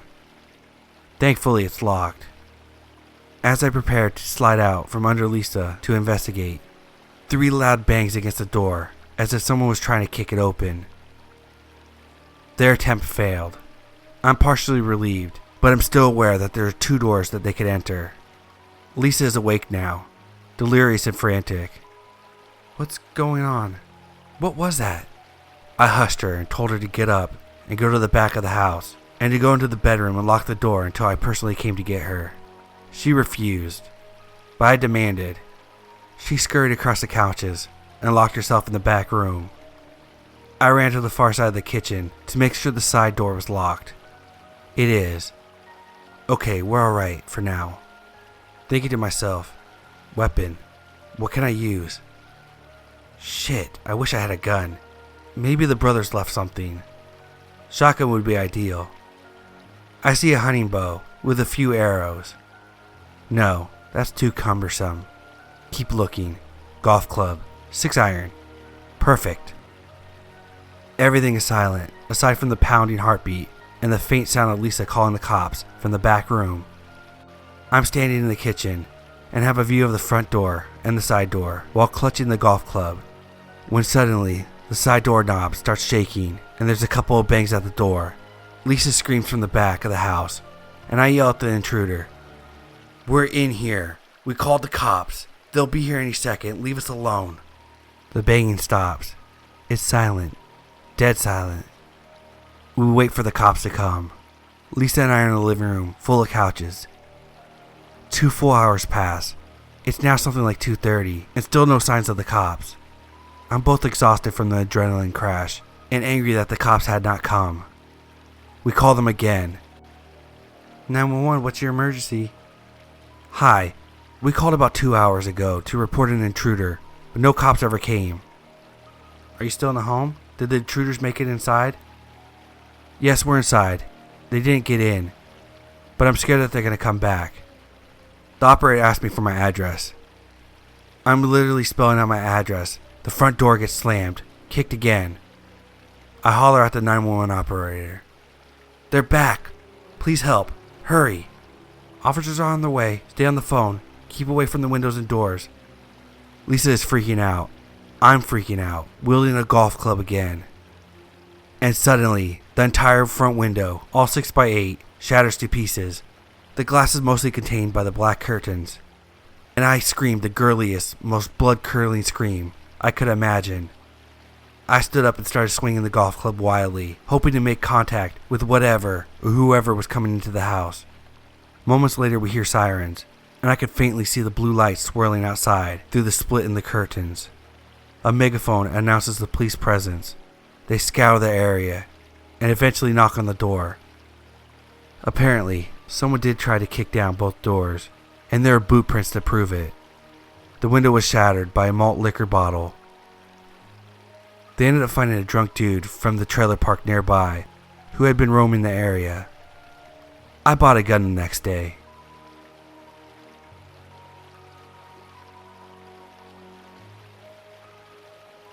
So this has happened today. Against my better judgment, at the beginning of the month, I got a Tinder. I matched with a few guys. One of them was named James. We ended up texting each other, and he seemed pretty chill, and he was pretty into me. He was a decent looking guy, and we seemed to click. He had apparently been in a relatively abusive relationship, and he was looking to start over. According to him, she hit him with a frying pan, and pepper sprayed him once. He kept going on and on about how crazy she was. We went out to the movies this past Friday, and I had a great time. We ended up talking for a few hours, and we hit it off pretty well. I asked him about his ex because I was a bit curious to why he would stay with someone like that. He didn't say anything positive about her, just that she was crazy and had mental illnesses, and didn't take her meds. She had tried to baby trap him, but she ended up having a miscarriage. He expressed relief that she didn't end up with his kid. In all, I had a good time though. This morning rolls around, and he tells me that he had hooked up with his ex last night, and that he was going to try to work things out with her. Mildly insulted that I lost out on an abusive chick, but whatever. I tell him it's cool. A few hours later he texts me to say that she was crazy, and he thought that she was changing, but she wasn't. Blah blah. He kept asking if he could see me. He was being very pushy about wanting to see me today. He begged me for just 5 minutes of my time so he could explain to me. I politely told him that I didn't want to be involved with someone that was so clearly hung up on his ex. This is where it gets nuts. He admitted that he still was, but that he wanted to see me today so I could meet her, and she could determine if I was better for him than she was, and that she wanted him to be happy because he and I had a connection. I completely flipped out after that. Told him that the fact that he needed his ex to determine who was right for him was absolutely nuts, and that is not what love is. and that I wanted no part of it. His ex started texting me after that, and it was nonstop insults and shit that made no sense. She also dropped the bomb that she was actually his wife. I basically told her to piss off, and I blocked the number. I went on Tinder to message him, where I called him a piece of shit, and if he was intelligent, he should leave her and never message me again. He started to harass me, saying that I was miserable because they had a beautiful love together, and all this other crazy stuff. Then went on to say, "My wife knows where you work. I hope she doesn't do anything rash." And I told him if that was a threat, I would gladly go to the police. He said that she had been to jail before, and she's not afraid, and that she loves him so much that she would mess anyone up, even if it meant going to jail for him. That she would kill my friends if they tried to protect me, and that she was also armed and dangerous. I told him goodbye, reported him, and deleted my Tinder account. I did go to the police tonight, but since it wasn't a direct threat, they couldn't do much. The cops think that James was more or less full of shit, and just trying to scare me, since some people love getting off on that shit. They said I did the right thing by blocking him and reporting him, and said I should just keep my eyes open and alert people at my job. The scary thing is, James seemed perfectly normal, but he lied about being married, how he felt towards his wife, and he flipped like a switch. His excuse for not being upfront about being married was that they were going to get a divorce. I honestly wonder what would have happened to me if I had gone to talk to him for 5 minutes. I'm kind of concerned since they do know where I work, but if either of them do try anything again, the cops can actually nail them. What a weekend.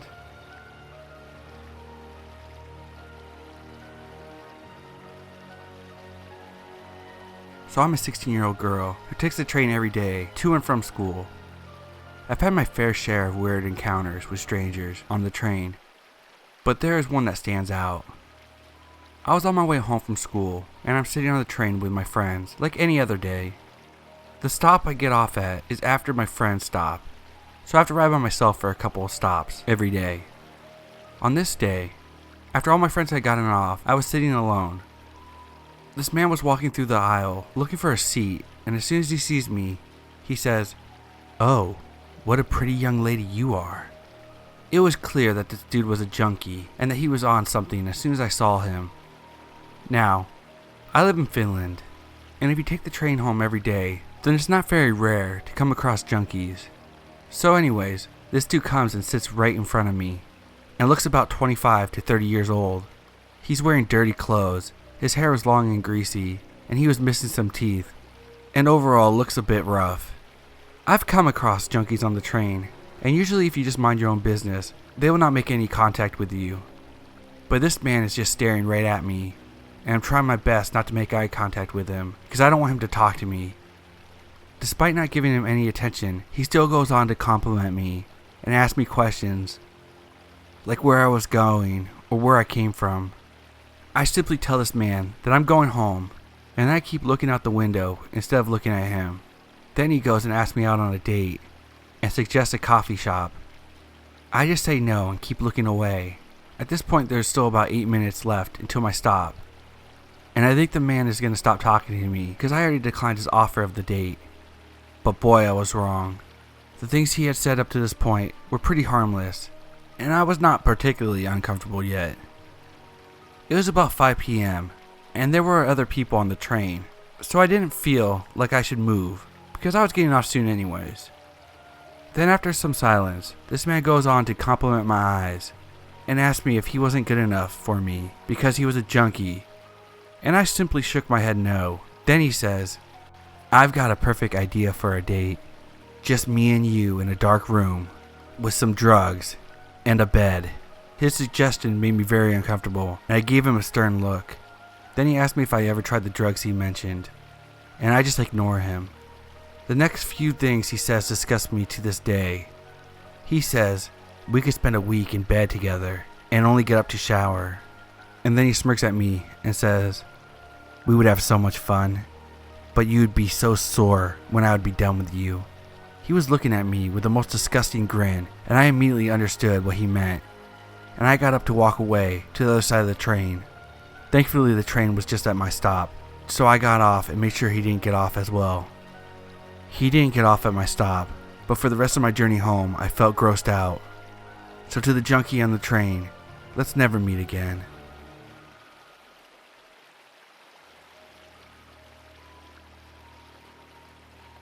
This happened to my wife's aunt, Sarah. I apologize that I can't relay her emotions, and at times have to skip over a few details, as this is a secondhand account, as told by my wife.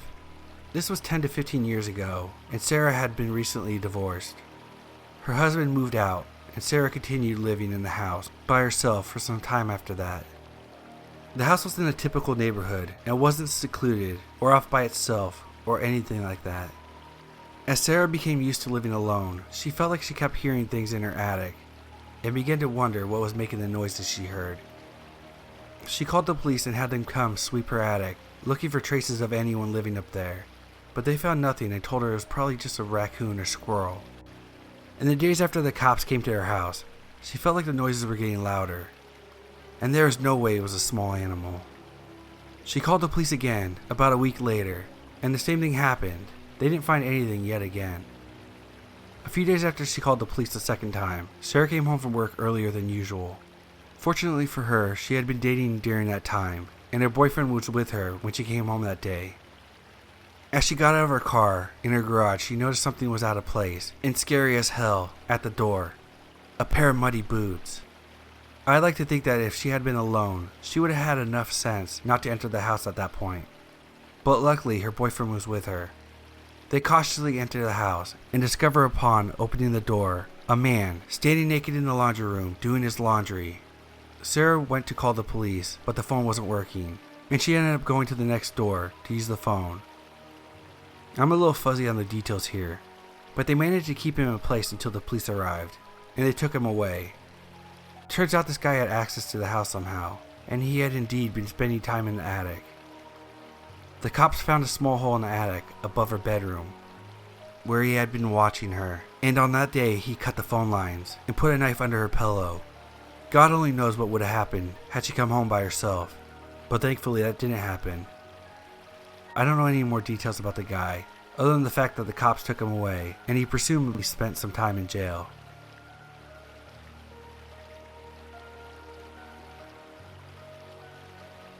For clarity, I'm a straight 21-year-old female.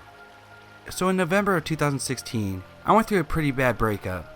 Fast forward to October 2017, I finally felt comfortable enough to try to get back out in the dating world. So like a moron, I got on Tinder. So towards the end of October, I met a guy named Dave on Tinder, and from the looks of it, he was an okay guy. He was funny and a gentleman, didn't ask for anything appropriate, and seemed fine. We talked for about 2 weeks and set up a time to go on a date. We decided to meet where he had recently moved to, which was about 35 minutes away from my house. I got to the bar to wait for him, and he was 15 minutes late. He walked in and looked relatively similar to his pictures, which I was really happy about. And then he opened his mouth to talk and had a very strange voice, like he was on the verge of crying. It was very weird. He had some tattoos on his arm, including the all-seeing eye Illuminati symbol. Trying to break the tension, I jokingly said, "Illuminati confirmed, tell me all your secrets." He responds with, "What the hell are you talking about? Don't say that kind of stuff in public." I kind of just laughed it off, but he was being real weird. He then says, "You know that people that pry are people who die." I just looked at him, and I generally did not know how to respond. Fast forward 20 minutes, and a couple of my friends come to the bar, after me urging them to. The minute I sit down, he puts his hand on my knee and squeezes, and not like, "Oh, I'm interested," but a hard squeeze. I looked at him to stop, and he leans over and whispers, "You have lovely knee caps." By the time my friends left, which was about an hour into the date, he had 7 beers, and it was a Tuesday. As I go to close my tab, he stands behind me, and he had a boner. Full mass boner. I very quickly signed my receipt and stepped away. It starts raining, and he informs me that he walked to the bar from his house and asked me for a ride. Reluctantly, I agreed. And on the very short drive to his house, he informs me that it's not actually his house and that he's living in his sister's basement. When I finally park in front of his house, he leans over to kiss me, and I try to give him the cheek, and he physically turns my head and puts his entire tongue in my mouth. As I pull away, this guy did it again. "Get the hell out of my car." And he responds with, "I'm in love with you. I knew from the minute I saw your pictures. You have to come inside and meet my sister and her husband." I told him that if he didn't get out of my car, I was going to call the police. He started to tear up as he got out of my car. So weird boner, Illuminati guy, let's never meet again.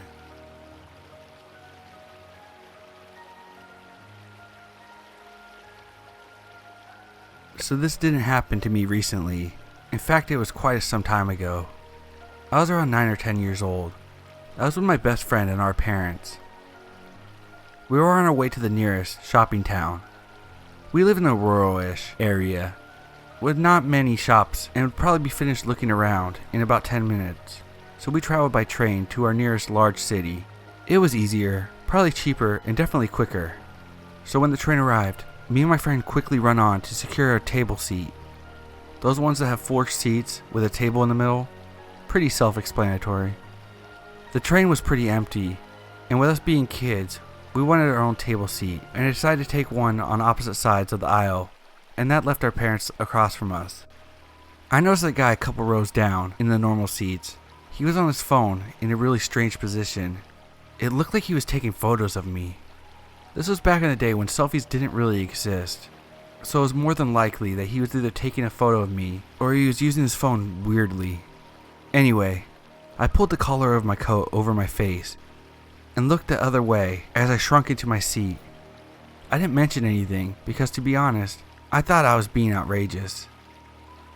A couple minutes later, a lady who I remember being tall, slim, and blonde with a wavy bob and glasses went over to my mom. She crouched down next to her and spoke very quietly. I really couldn't hear well enough to know what she was saying to my mom, but my mom's face told the whole story. My mom asked me to come sit with her and my friend's mom, and the lady went over to the conductor of the train. When we got to the next station, there were groups of police officers and security waiting on the platform. The train pulled up and the weird guy was taken off. We heard later that he did in fact take pictures of me, and they found hundreds of photos of other children on his phone and computer. They didn't go into detail, but I didn't ride the train for a very long time after. Worst thing is, I'm sure I saw him walking past my house a week later.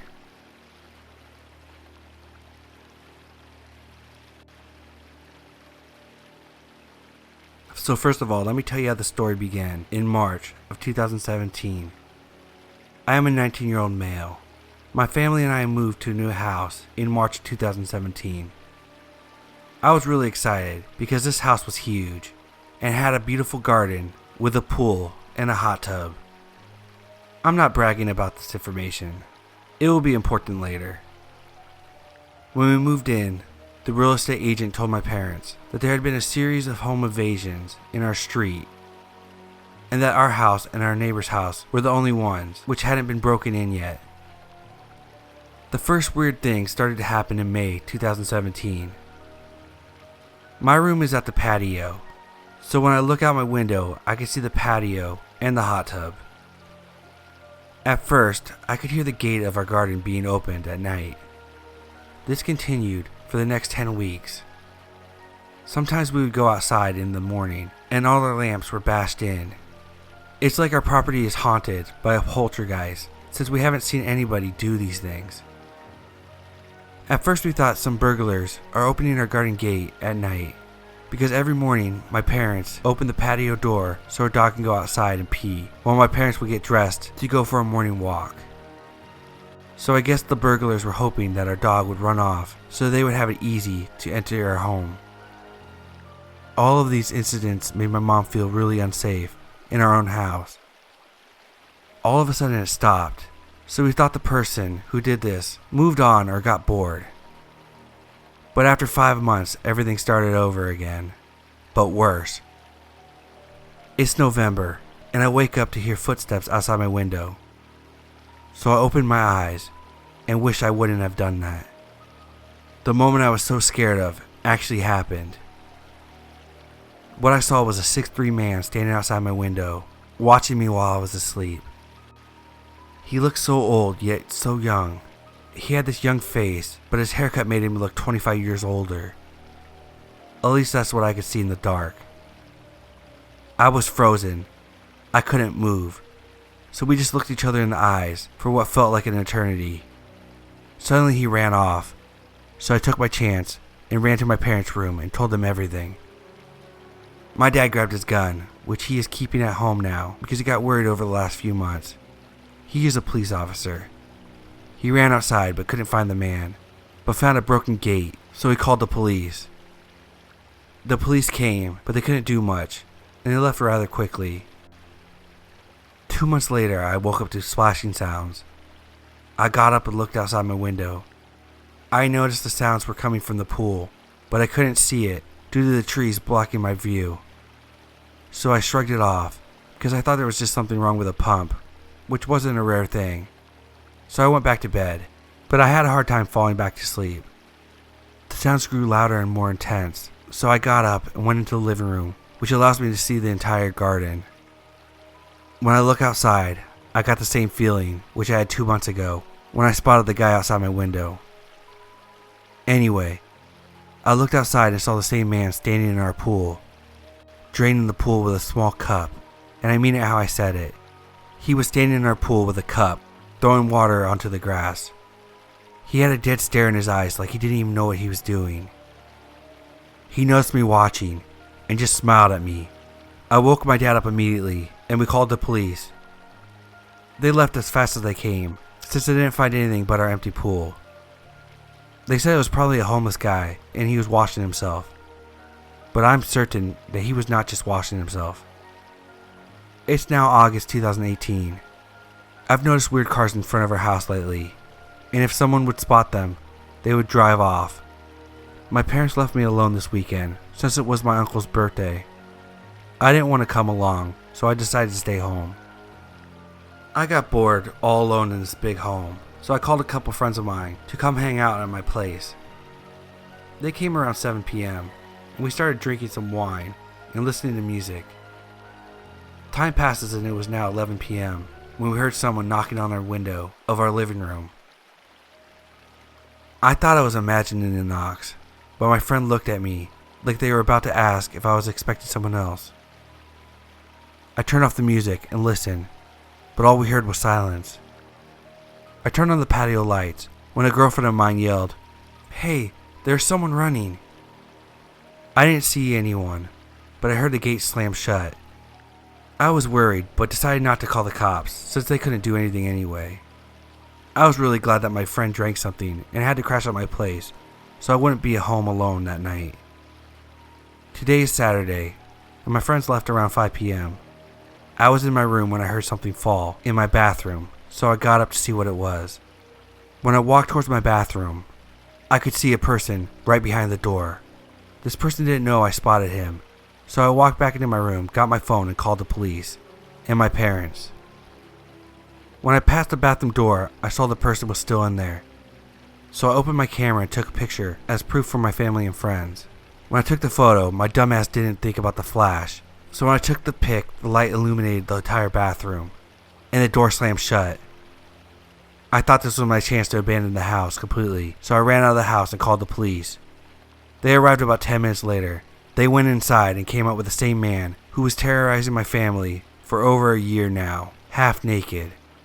The police said he was in the bathroom, just staring at the drain. He was constantly saying, "The cult elderly will eliminate you." Right now I'm sitting in my room, writing this story, and worrying about the cult he was talking about. Were the suspicious cars in the front of my house part of the cult, or was he just an insane man? The entire event doesn't seem to make much sense, and I don't know what is yet to come, but my family and I will be moving again in December. Thank God.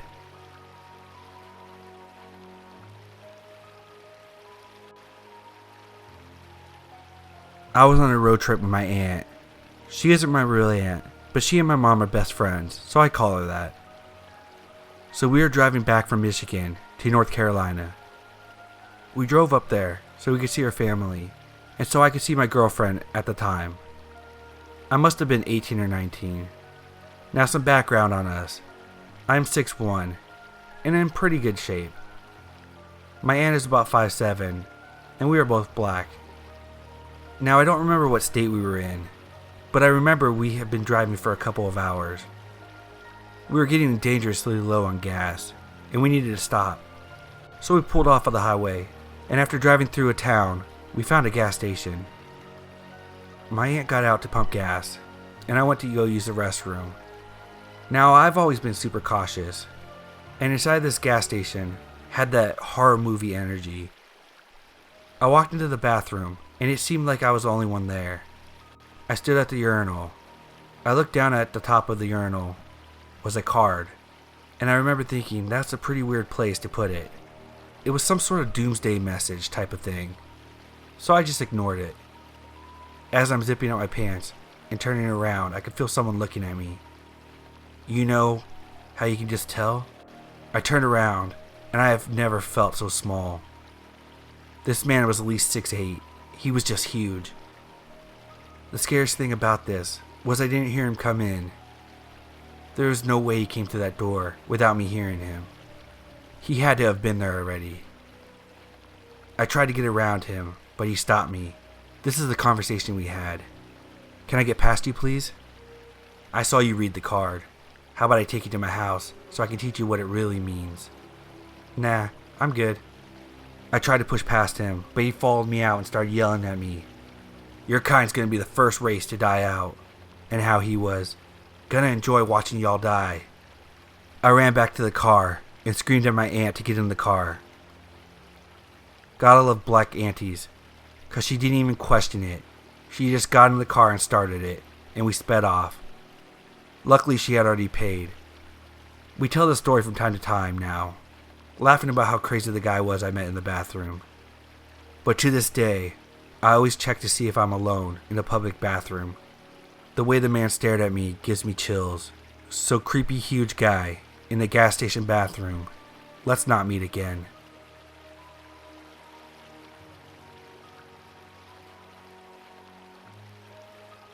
I've just recently moved into a decent-sized 2-bedroom house with a full basement, where a lot of my family's not so important belongings are still stored in boxes to be sorted through.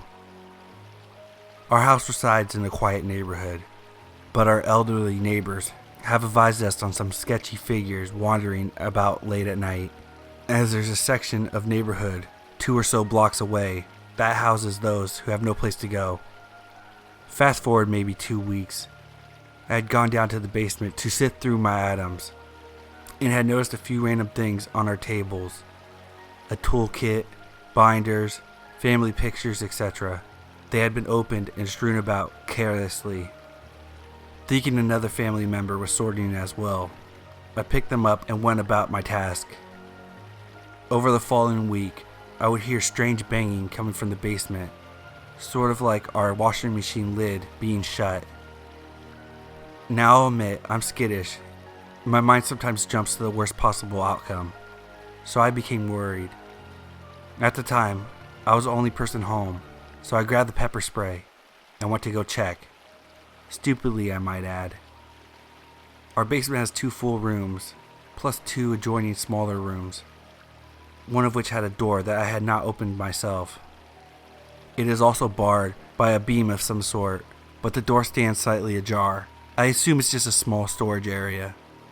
Upon turning on all the lights and cautiously looking around, I saw that a few more of our belongings and boxes that we hadn't unpacked yet had been opened and laid on the floor. What concerned me most was that the basement door that leads to the outside on the side of our house was unlocked. That is not something my family would forget about. Further inspecting the basement proved that there was no one inside, though I did not pry open the barred door. Telling my father about this, he said that the noises were probably the heater popping, and perhaps he forgot to lock the side door after taking out the trash. I'm not so convinced about his theory, but I really hope I'm not correct in thinking that someone may have found their way into our home and had been scavenging through our stuff in the basement. As I'm writing this, nothing has happened, but hearing people walk the streets shouting on some nights has me uneasy. I make sure that the doors are locked every night now. And on a free day, I will have my dad open that door in the basement to put my mind at rest.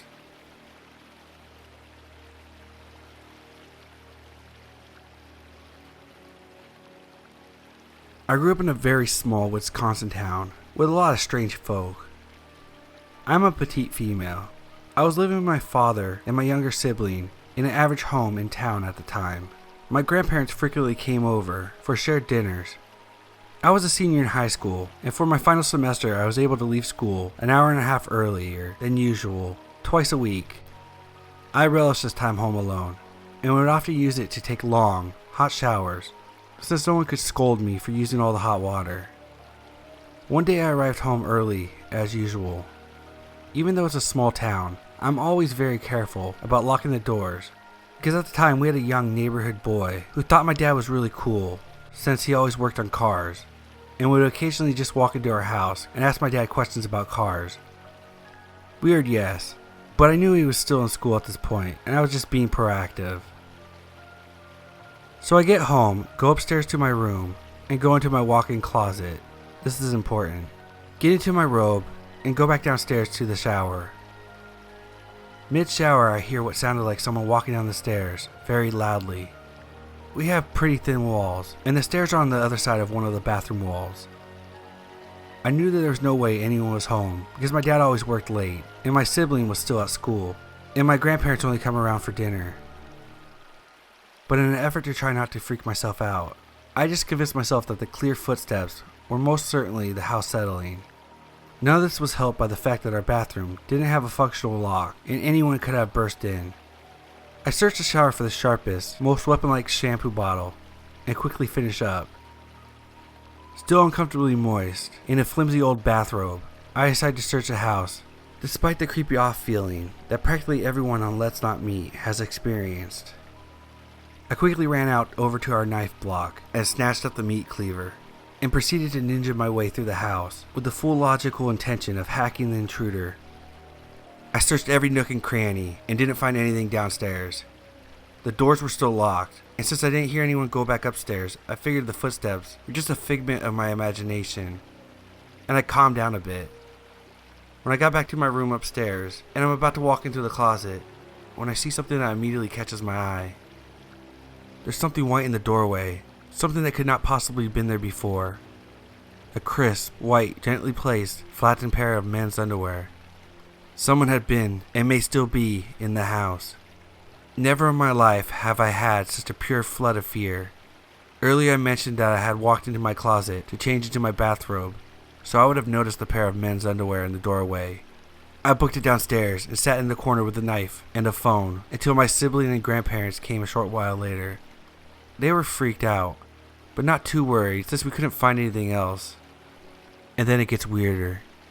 Later that night I tell my father about the incident, and we decide to search the house for anything else out of the ordinary. While searching my dad's room, we noticed one of his dresser drawers was open, and this is unusual since he is very neat.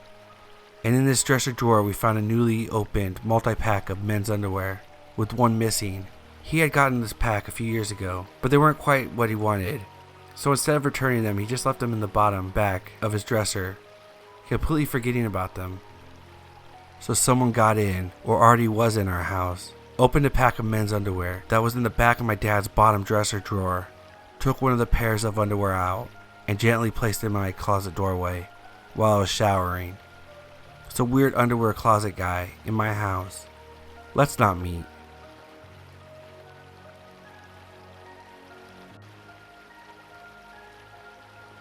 About 5 years ago or so, I was 23 at the time, and I just got out of my first serious relationship a year prior.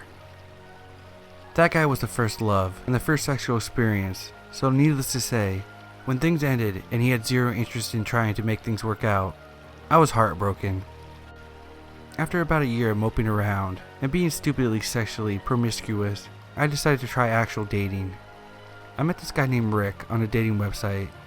He was a couple years older than me, was an ex-Marine, cute, and good at making conversation.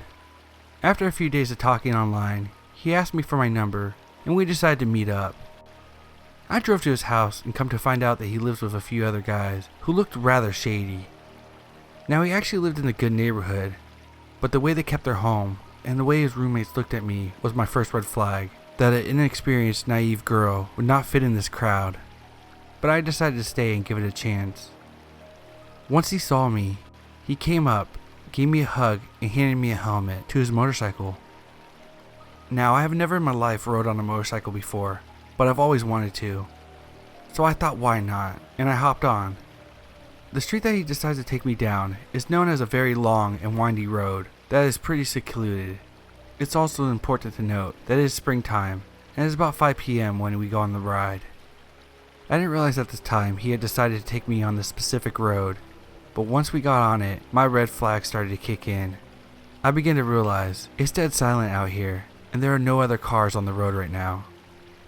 It's starting to get dark, and I don't know this guy, so what the hell am I doing? My alarm bells start ringing.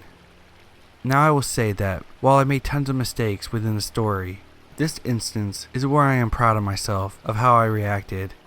Once my anxiety kicked in, I told him that we should turn around and go home. He started laughing and asked if I was scared, and I just said no. I needed to go home because my parents were expecting me for dinner. He kept riding forward. More alarm bells ringing. Pictures of me being raped or left in a ditch came to mind. I kept asking him if we could just turn around, and can we please go back, and he finally gave in and turned around. The next day comes. I tell myself maybe I was overreacting, and he was harmless, and I decided to go on a second date a few days later. We met up at a sports bar for dinner, and had a couple of beers while watching the hockey game.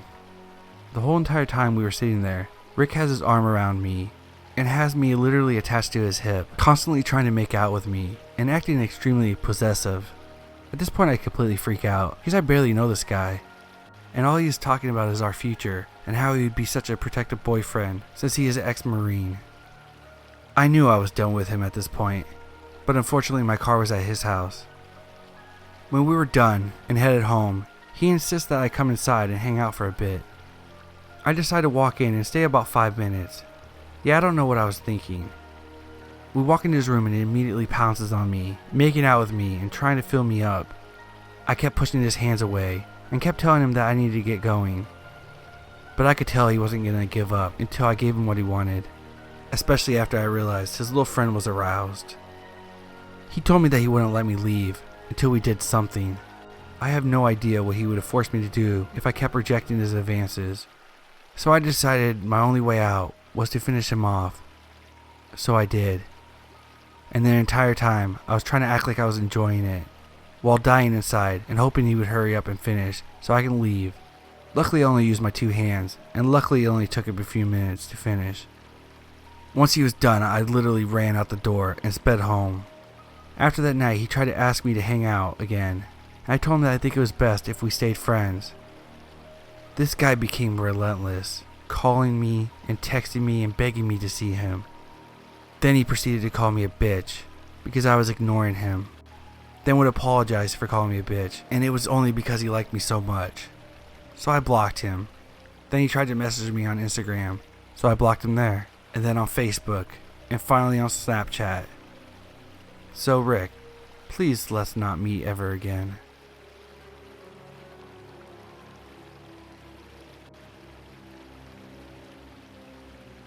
When I was younger, me and my family went on a road trip to Wyoming to see Yellowstone National Park. It was a beautiful place, and if you hadn't seen it yet, I'd recommend it. Anyways, so from our home in California, it was about a 17-hour drive in our Yukon XL, the largest, most comfortable road trip SUV you can imagine. It took us several days worth of on and off driving to get there. And during the nights, we would try to find a little motel to rest at. One of the nights, due to being behind schedule, my dad attempted to drive through the night to get us there sooner. He made it probably into the wee hours of the night before he deemed it unsafe and parked us in a little unlit rest stop in the middle of the woods in some flyover state. Me and my brothers had fallen asleep in the car several hours before he had stopped. So for the last couple hours, we were all sleeping in the car in this dark little parking lot surrounded by forest.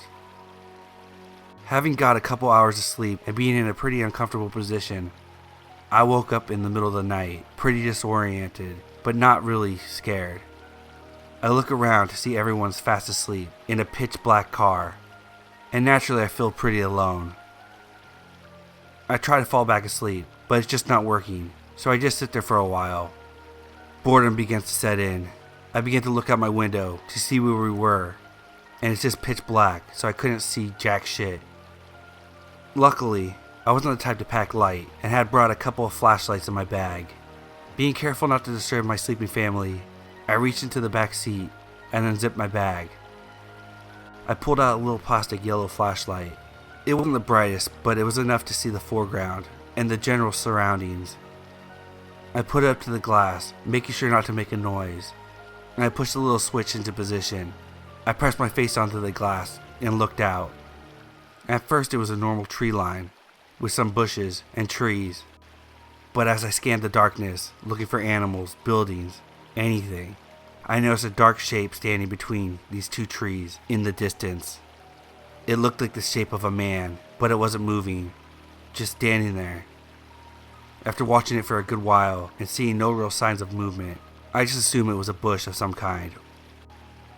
Just when I was about to turn off the light and reattempt sleep, I saw the shadow turn 90 degrees and move behind a tree, disappearing from sight.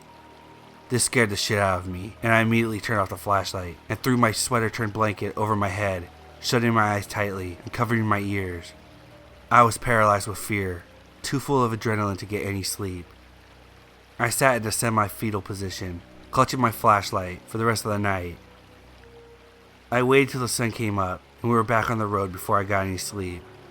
I didn't tell anyone about the man that I saw in the woods.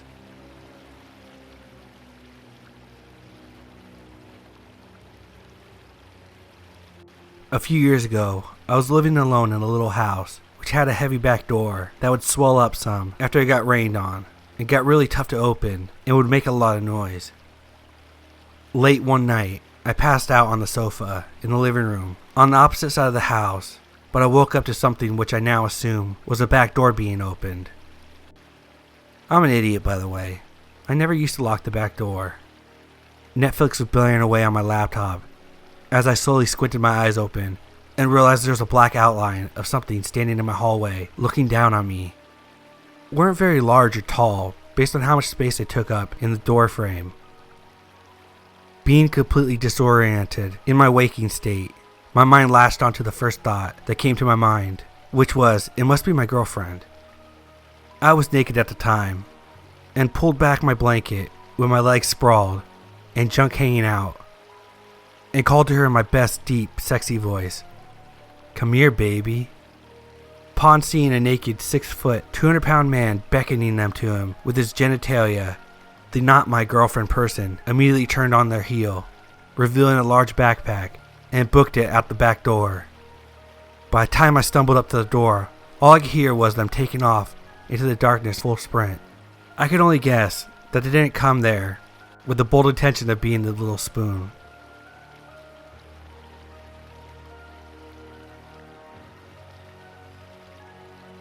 This happened late last year. I used to take the train to and from college, and I would get off in not such a great part of town in order to take the bus home. Well, my fiance was picking me up, and he was late. I decided to wait and smoke a cigarette. The one guy walks up next to me and asks me for a cigarette, which wasn't too weird, until he said he never had one, and then he gave me $20 for a single cigarette. That was a little odd, especially since he was kind of forceful about giving me the money, and just kept offering me more and more. After that, he introduced himself, and would keep coming up with some excuse to hold my hand. I started to get quiet, because it was getting a bit weird. Then he started to get closer to me, touching my butt gently. I moved further away. This is the part that freaked me out the most. He offered me tons of money to come into his car. He just kept offering it, trying as hard as he could, before I finally told him that if he kept talking to me, I would scream. I've never been good in these types of scenarios, and I wish I would have taken down his license plate number, but I was frozen. So creepy train man, let's not meet again.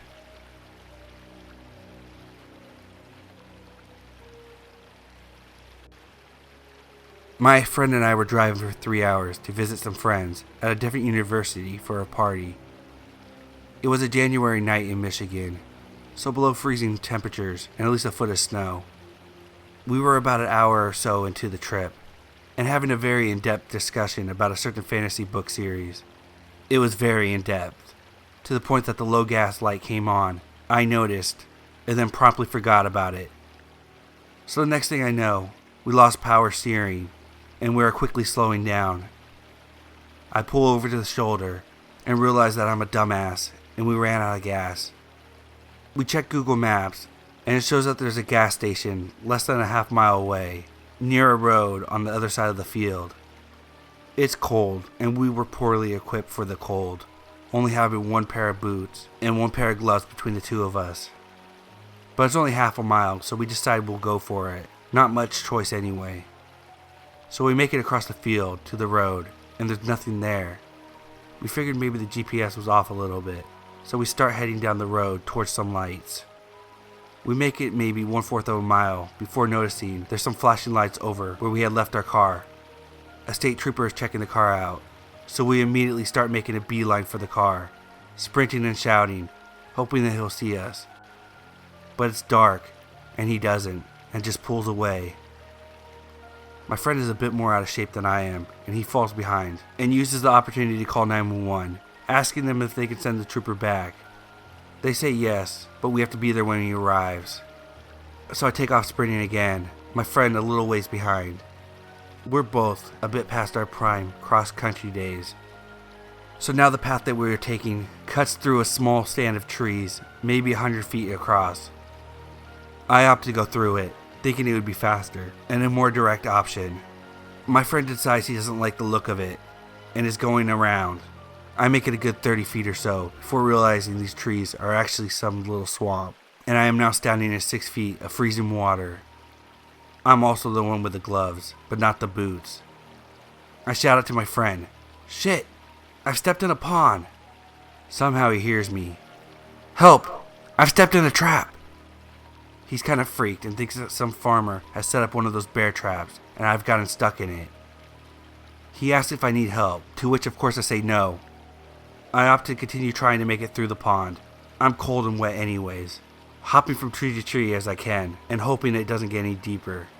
Meanwhile, my friend is still running around the side of the trees. Apparently, I don't need assistance with my leg stuck in a bear trap, so he continues on his way.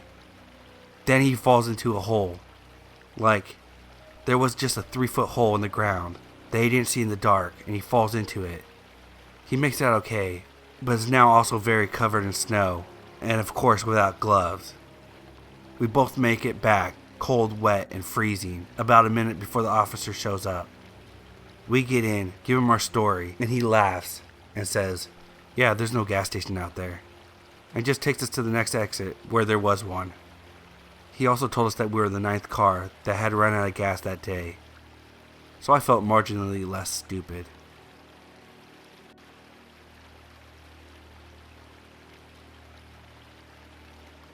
Last July I was home alone, and my family was in Riverside visiting my aunt.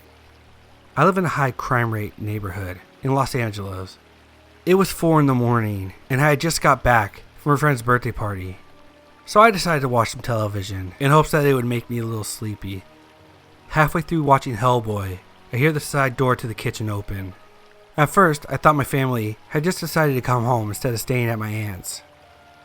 I hear someone walk to the kitchen, the dining room, and the footsteps stop as they reach the beginning of the living room. I was laying down on the couch, furthest from the entrance of the living room, and could not tell who it was. I tried sitting up to see who it was, but I didn't get a glimpse. Thought my little brother was the one that walked in the living room.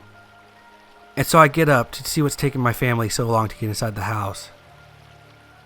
I hear footsteps, quickly leaving back out the side door. And I was shocked to realize that the family car was not in the driveway. I get extremely nervous and decide to call my dad to see what's going on. My heart sank when I found out the family was still in Riverside. I turned the outside light on, and I checked how it was possible for someone to get in. The door is spotless, and I couldn't find any signs that someone forced open the door. I checked my pockets to see if I had dropped the house key, but it was still in my jacket. I checked the whole house and made sure all the doors and windows were properly closed. I didn't think to call the police, because as long as nothing was missing, I was fine. Even if I did call the police, they probably would not have caught the crazy guy, because it's not common to find the junkies. gangsters, and common thief hanging around my neighborhood. The next day my family shows up, and I tell them what happened. My parents were shocked at first, but quickly got over it. Sometimes I still wonder how that person opened the door to my house, and why none of the house keys were missing, and the whole house was sealed up. The worst part though has to be that the person walked into my living room, and I did not realize someone had broken in.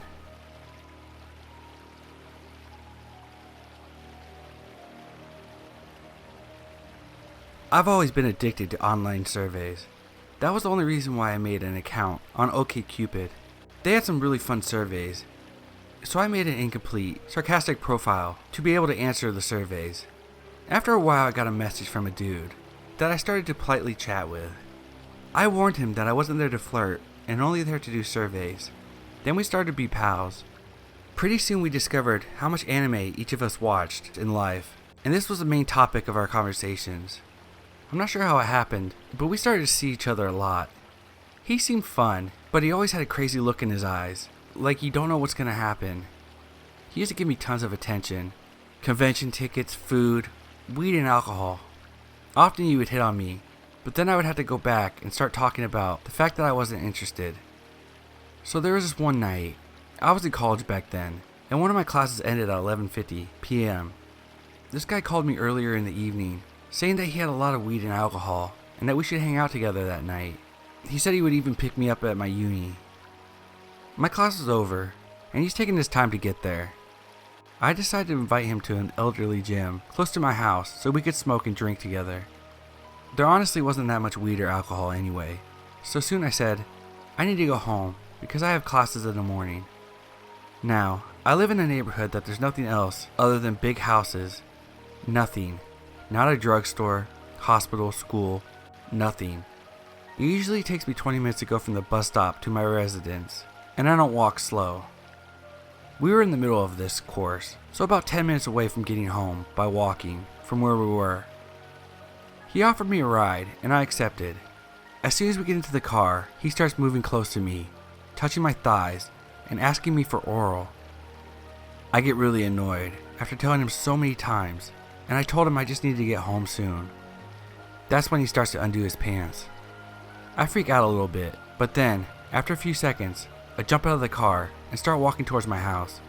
I shouldn't have done that, of course, because until then he didn't know my address completely. But I was very tired after a Calculus 3 lesson that ended close to midnight, and after spending the entire day and night at uni.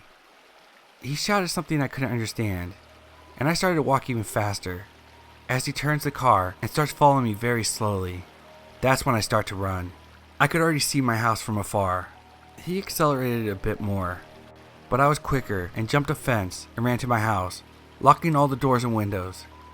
When I woke up the next day, I had a message from OkCupid dude, which said, I know where you live, I know who your friends are, and I know which uni you attend. By the way, I love the picture of yours with long ears and the high sock stockings. Thing is, I never posted that picture anywhere online, and I've never given him my phone to use. I deleted my account after that, of course, so screw you, creepy anime dude. Let's not meet.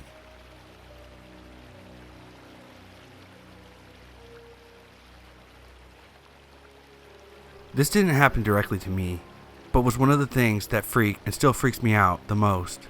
So this happened about 6 years ago, in my freshman year of college. I was an inexperienced 18-year-old male and came from a small town with virtually no crime. From the suburbs to the suburbs of a big city. I lived right near my university, in a neighborhood that wasn't very bad. Most students lived there, and I felt kind of safe. About 2 miles away, there's quite a dangerous neighborhood, filled with crime and drugs. I had even heard stories about students being kidnapped and held hostage while I was there. I'd gone to spend the weekend at my hometown, so I got on the bus, and it was about 7 p.m. Since it was around November, it was already getting dark out. I always took the train from the bus stop to the university station, and then took a 15-minute walk to my house through the campus, where I felt safe because campus security. Sometimes I would take the bus with 1 or 2 hometown friends that went to the same university as me. But this particular weekend, I was alone. So I got on the train. I saw another freshman that was taking a class with me. I didn't know him very well, but we had talked a couple of times while in the class that we were taking together. I greeted him, and since he was focused on his phone, I didn't want to disturb him, so I sat a couple of seats away from him. This next part is an important detail. This guy was carrying a rectangular shoulder computer case, which really screams, "There's a computer in here." Since it was 7 p.m., there was still a decent amount of people on the train. However, university is a terminal station, so most of the students go there. When we were about 2 stations before, there were about 10 people spread all over the 5 or 6 carriages. This all happened very quickly. The doors opened, and no one left at that station. Suddenly, 2 huge black guys burst in and grabbed my class buddy. Another huge guy that was inside the train grabbed him too. When I say huge, I mean literally like Dwayne "The Rock" Johnson. I'm not exaggerating. So the dude grabbed him and took him off the train with his phone and shoulder bag. They punched him once, took the bag, and were grabbing at him. Luckily, he managed to get his coat off and get back on the train just in time for the doors to close. Nobody in the train reacted because people were spread out, and it happened so very fast. My buddy was pale and very scared. I went to him and asked him if he was okay and comforted him. If not for a matter of seconds, those guys would have beaten him and sent him to the hospital. Both of us were scared to death. After that, I took him home and used my phone to call his roommates because they had taken away his phone and his keys. I was totally scared and freaked out too. This was the first time I witnessed a robbery and that kind of violence. It really changed the way I look at the train rides, and I never took one alone again. When I'm alone, I take the taxi home and don't take any chances. So huge guy that robbed my buddy, let's not meet.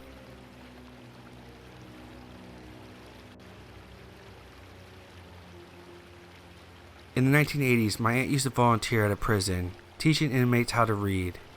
She was an elementary school teacher and cared a lot about education. She did this for a long time, until one of the prisoners became infatuated with her. It started out small, by complimenting her, but then he began to tell her how much in love with her he was, and how he was planning a life for them outside of prison. My aunt told the guards about this, and they suggested she stop volunteering at the prison. On occasion, she would get phone calls from the prison, and love letters. She never accepted any of the calls, and didn't return his letters either. She went on with her life, ignoring him because he was behind bars and couldn't hurt her, until he escaped from prison. My aunt was out of town when she got a call that he had escaped. She called the local police immediately and asked them to check the house with her when she got back. My aunt lives alone in a ranch-style house, so the police surveyed outside, checked the basement and the main floor, and found nothing. Her home security system was intact as well. So she had a friend stay the night, and everything seemed okay. Around 1 a.m. they hear scratching noises and call the police. They thought the noises were coming from her mother's empty bedroom. The police came and they searched the outside of the house and the bedroom and found nothing. Around 2:30 they heard scratching noises again. They also heard what sounded like footsteps. The police then checked the attic, which was more like a crawl space that my aunt used for storage. When they checked the attic, they found the prisoner crouched behind a box with a screwdriver, a hacksaw blade, and 2 blades from a pair of hedge cutters. He had gotten to the house by slitting a window that gave him access to the attic, and he is still currently in prison and will be until he dies.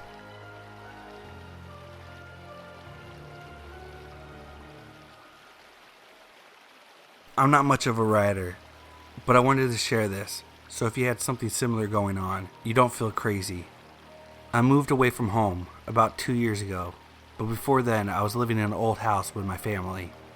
I want to preface this with that no one believed me until there was evidence. But my family still lives in that house. It is right next to an old church that is abandoned, so it was pretty creepy when we first bought it. The washer and dryer were in the basement, so ultimately I couldn't avoid it like I really wanted to.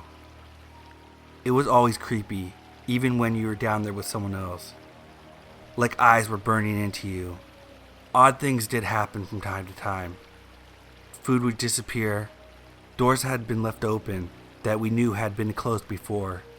Clothes went missing as well. At times, footsteps were audible from the basement. So when I moved out, you can't imagine how happy I was. I need to tell you a little bit about the layout of the basement so this all makes sense. There is a garage door and a normal door right next to it. The washer and dryer were on the opposite side of the door for the garage. The stairs were right next to the doors, and there was a giant hole in one of the walls. My mom told me about what she had found in the hole about a month after I moved out. A pile of old clothes and cotton matted down as if someone had been sleeping on it. There were clothes there that had been missing, and empty food containers with broken markers used as utensils. But whoever it was grew ballsy and started taking forks, spoons, and actual plates. We figured that they were going through the garage door, since it had been broken. It did not lock. So to avoid this from happening again, my stepfather boarded up the garage door. Flash forward about 2 months' time. My mom was about to give birth to my little brother, who was 20 years younger than me.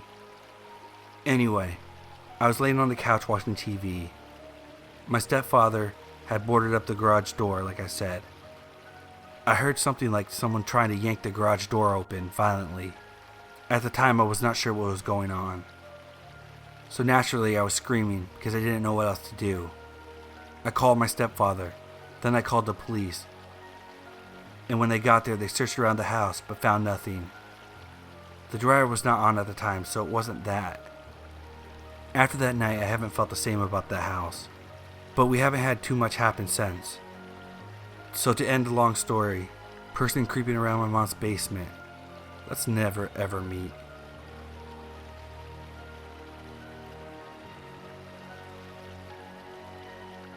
So my dad has always been that type of guy who doesn't believe in anything unless he witnesses himself. He was a pretty macho guy and isn't into all the fairy tale and ghost nonsense. Yet that all changed for him one day. It was about 2:30 in the afternoon when my dad came home. He works a night shift at the old El Reno prison. He says that it's a pretty laid back job for the most part. He usually drives around the prison in one of the guards' trucks or keeps watching the tower. But one night he was sent to do a sweep of the chapel as to make sure no one was in there that shouldn't be. His boss, let's call him Jack, told him to come back and check in with him after he had done so. My dad walked through the yard out to the chapel, and as soon as he walked in, he said he felt a wave of nervousness come over him. He flicked on the old lights and walked in and began to check around the room. After a couple minutes, he saw a man dressed in the same uniform as him walk out of one of the little offices in the back. My dad asked the man if he was already doing a sweep of the chapel, and the man replied, "Yes, I'll take it from here." So confused as to why he was sent out there to check the chapel, my dad just gave a little, "Oh, okay, I'll let Jack know." My dad returned to his boss about 15 minutes later after he had sent him. Jack looked at him and asked, "How did you get done so fast? You couldn't have properly checked the whole place in such a short amount of time." "Another guard was there. He said he checked it," my dad said. And I guess Jack didn't know anything of it. As long as the chapel was checked, everything was fine with him. Well, this is where it gets creepy. About 3 days later, my dad said he was walking down the halls of the prison and stopped to look at the display case of all the old photos of the guards in the past. As he was browsing the photos, his heart sank and his blood froze. One of the pictures he came across was the very same guard he encountered at the chapel. Only the guard was dead. Apparently about 4 years before my dad started working there, a riot broke out in the middle of the chapel and the guard was stabbed to death. And that guard was the same man my dad saw in the old chapel. But out of the 12 years of working there, not once had he ever heard about the riot until now. I don't know if they just don't talk about it, scared it might run off some newbies. All I can say is, my dad is now a firm believer of the paranormal, and not once has he ever been back to that creepy chapel.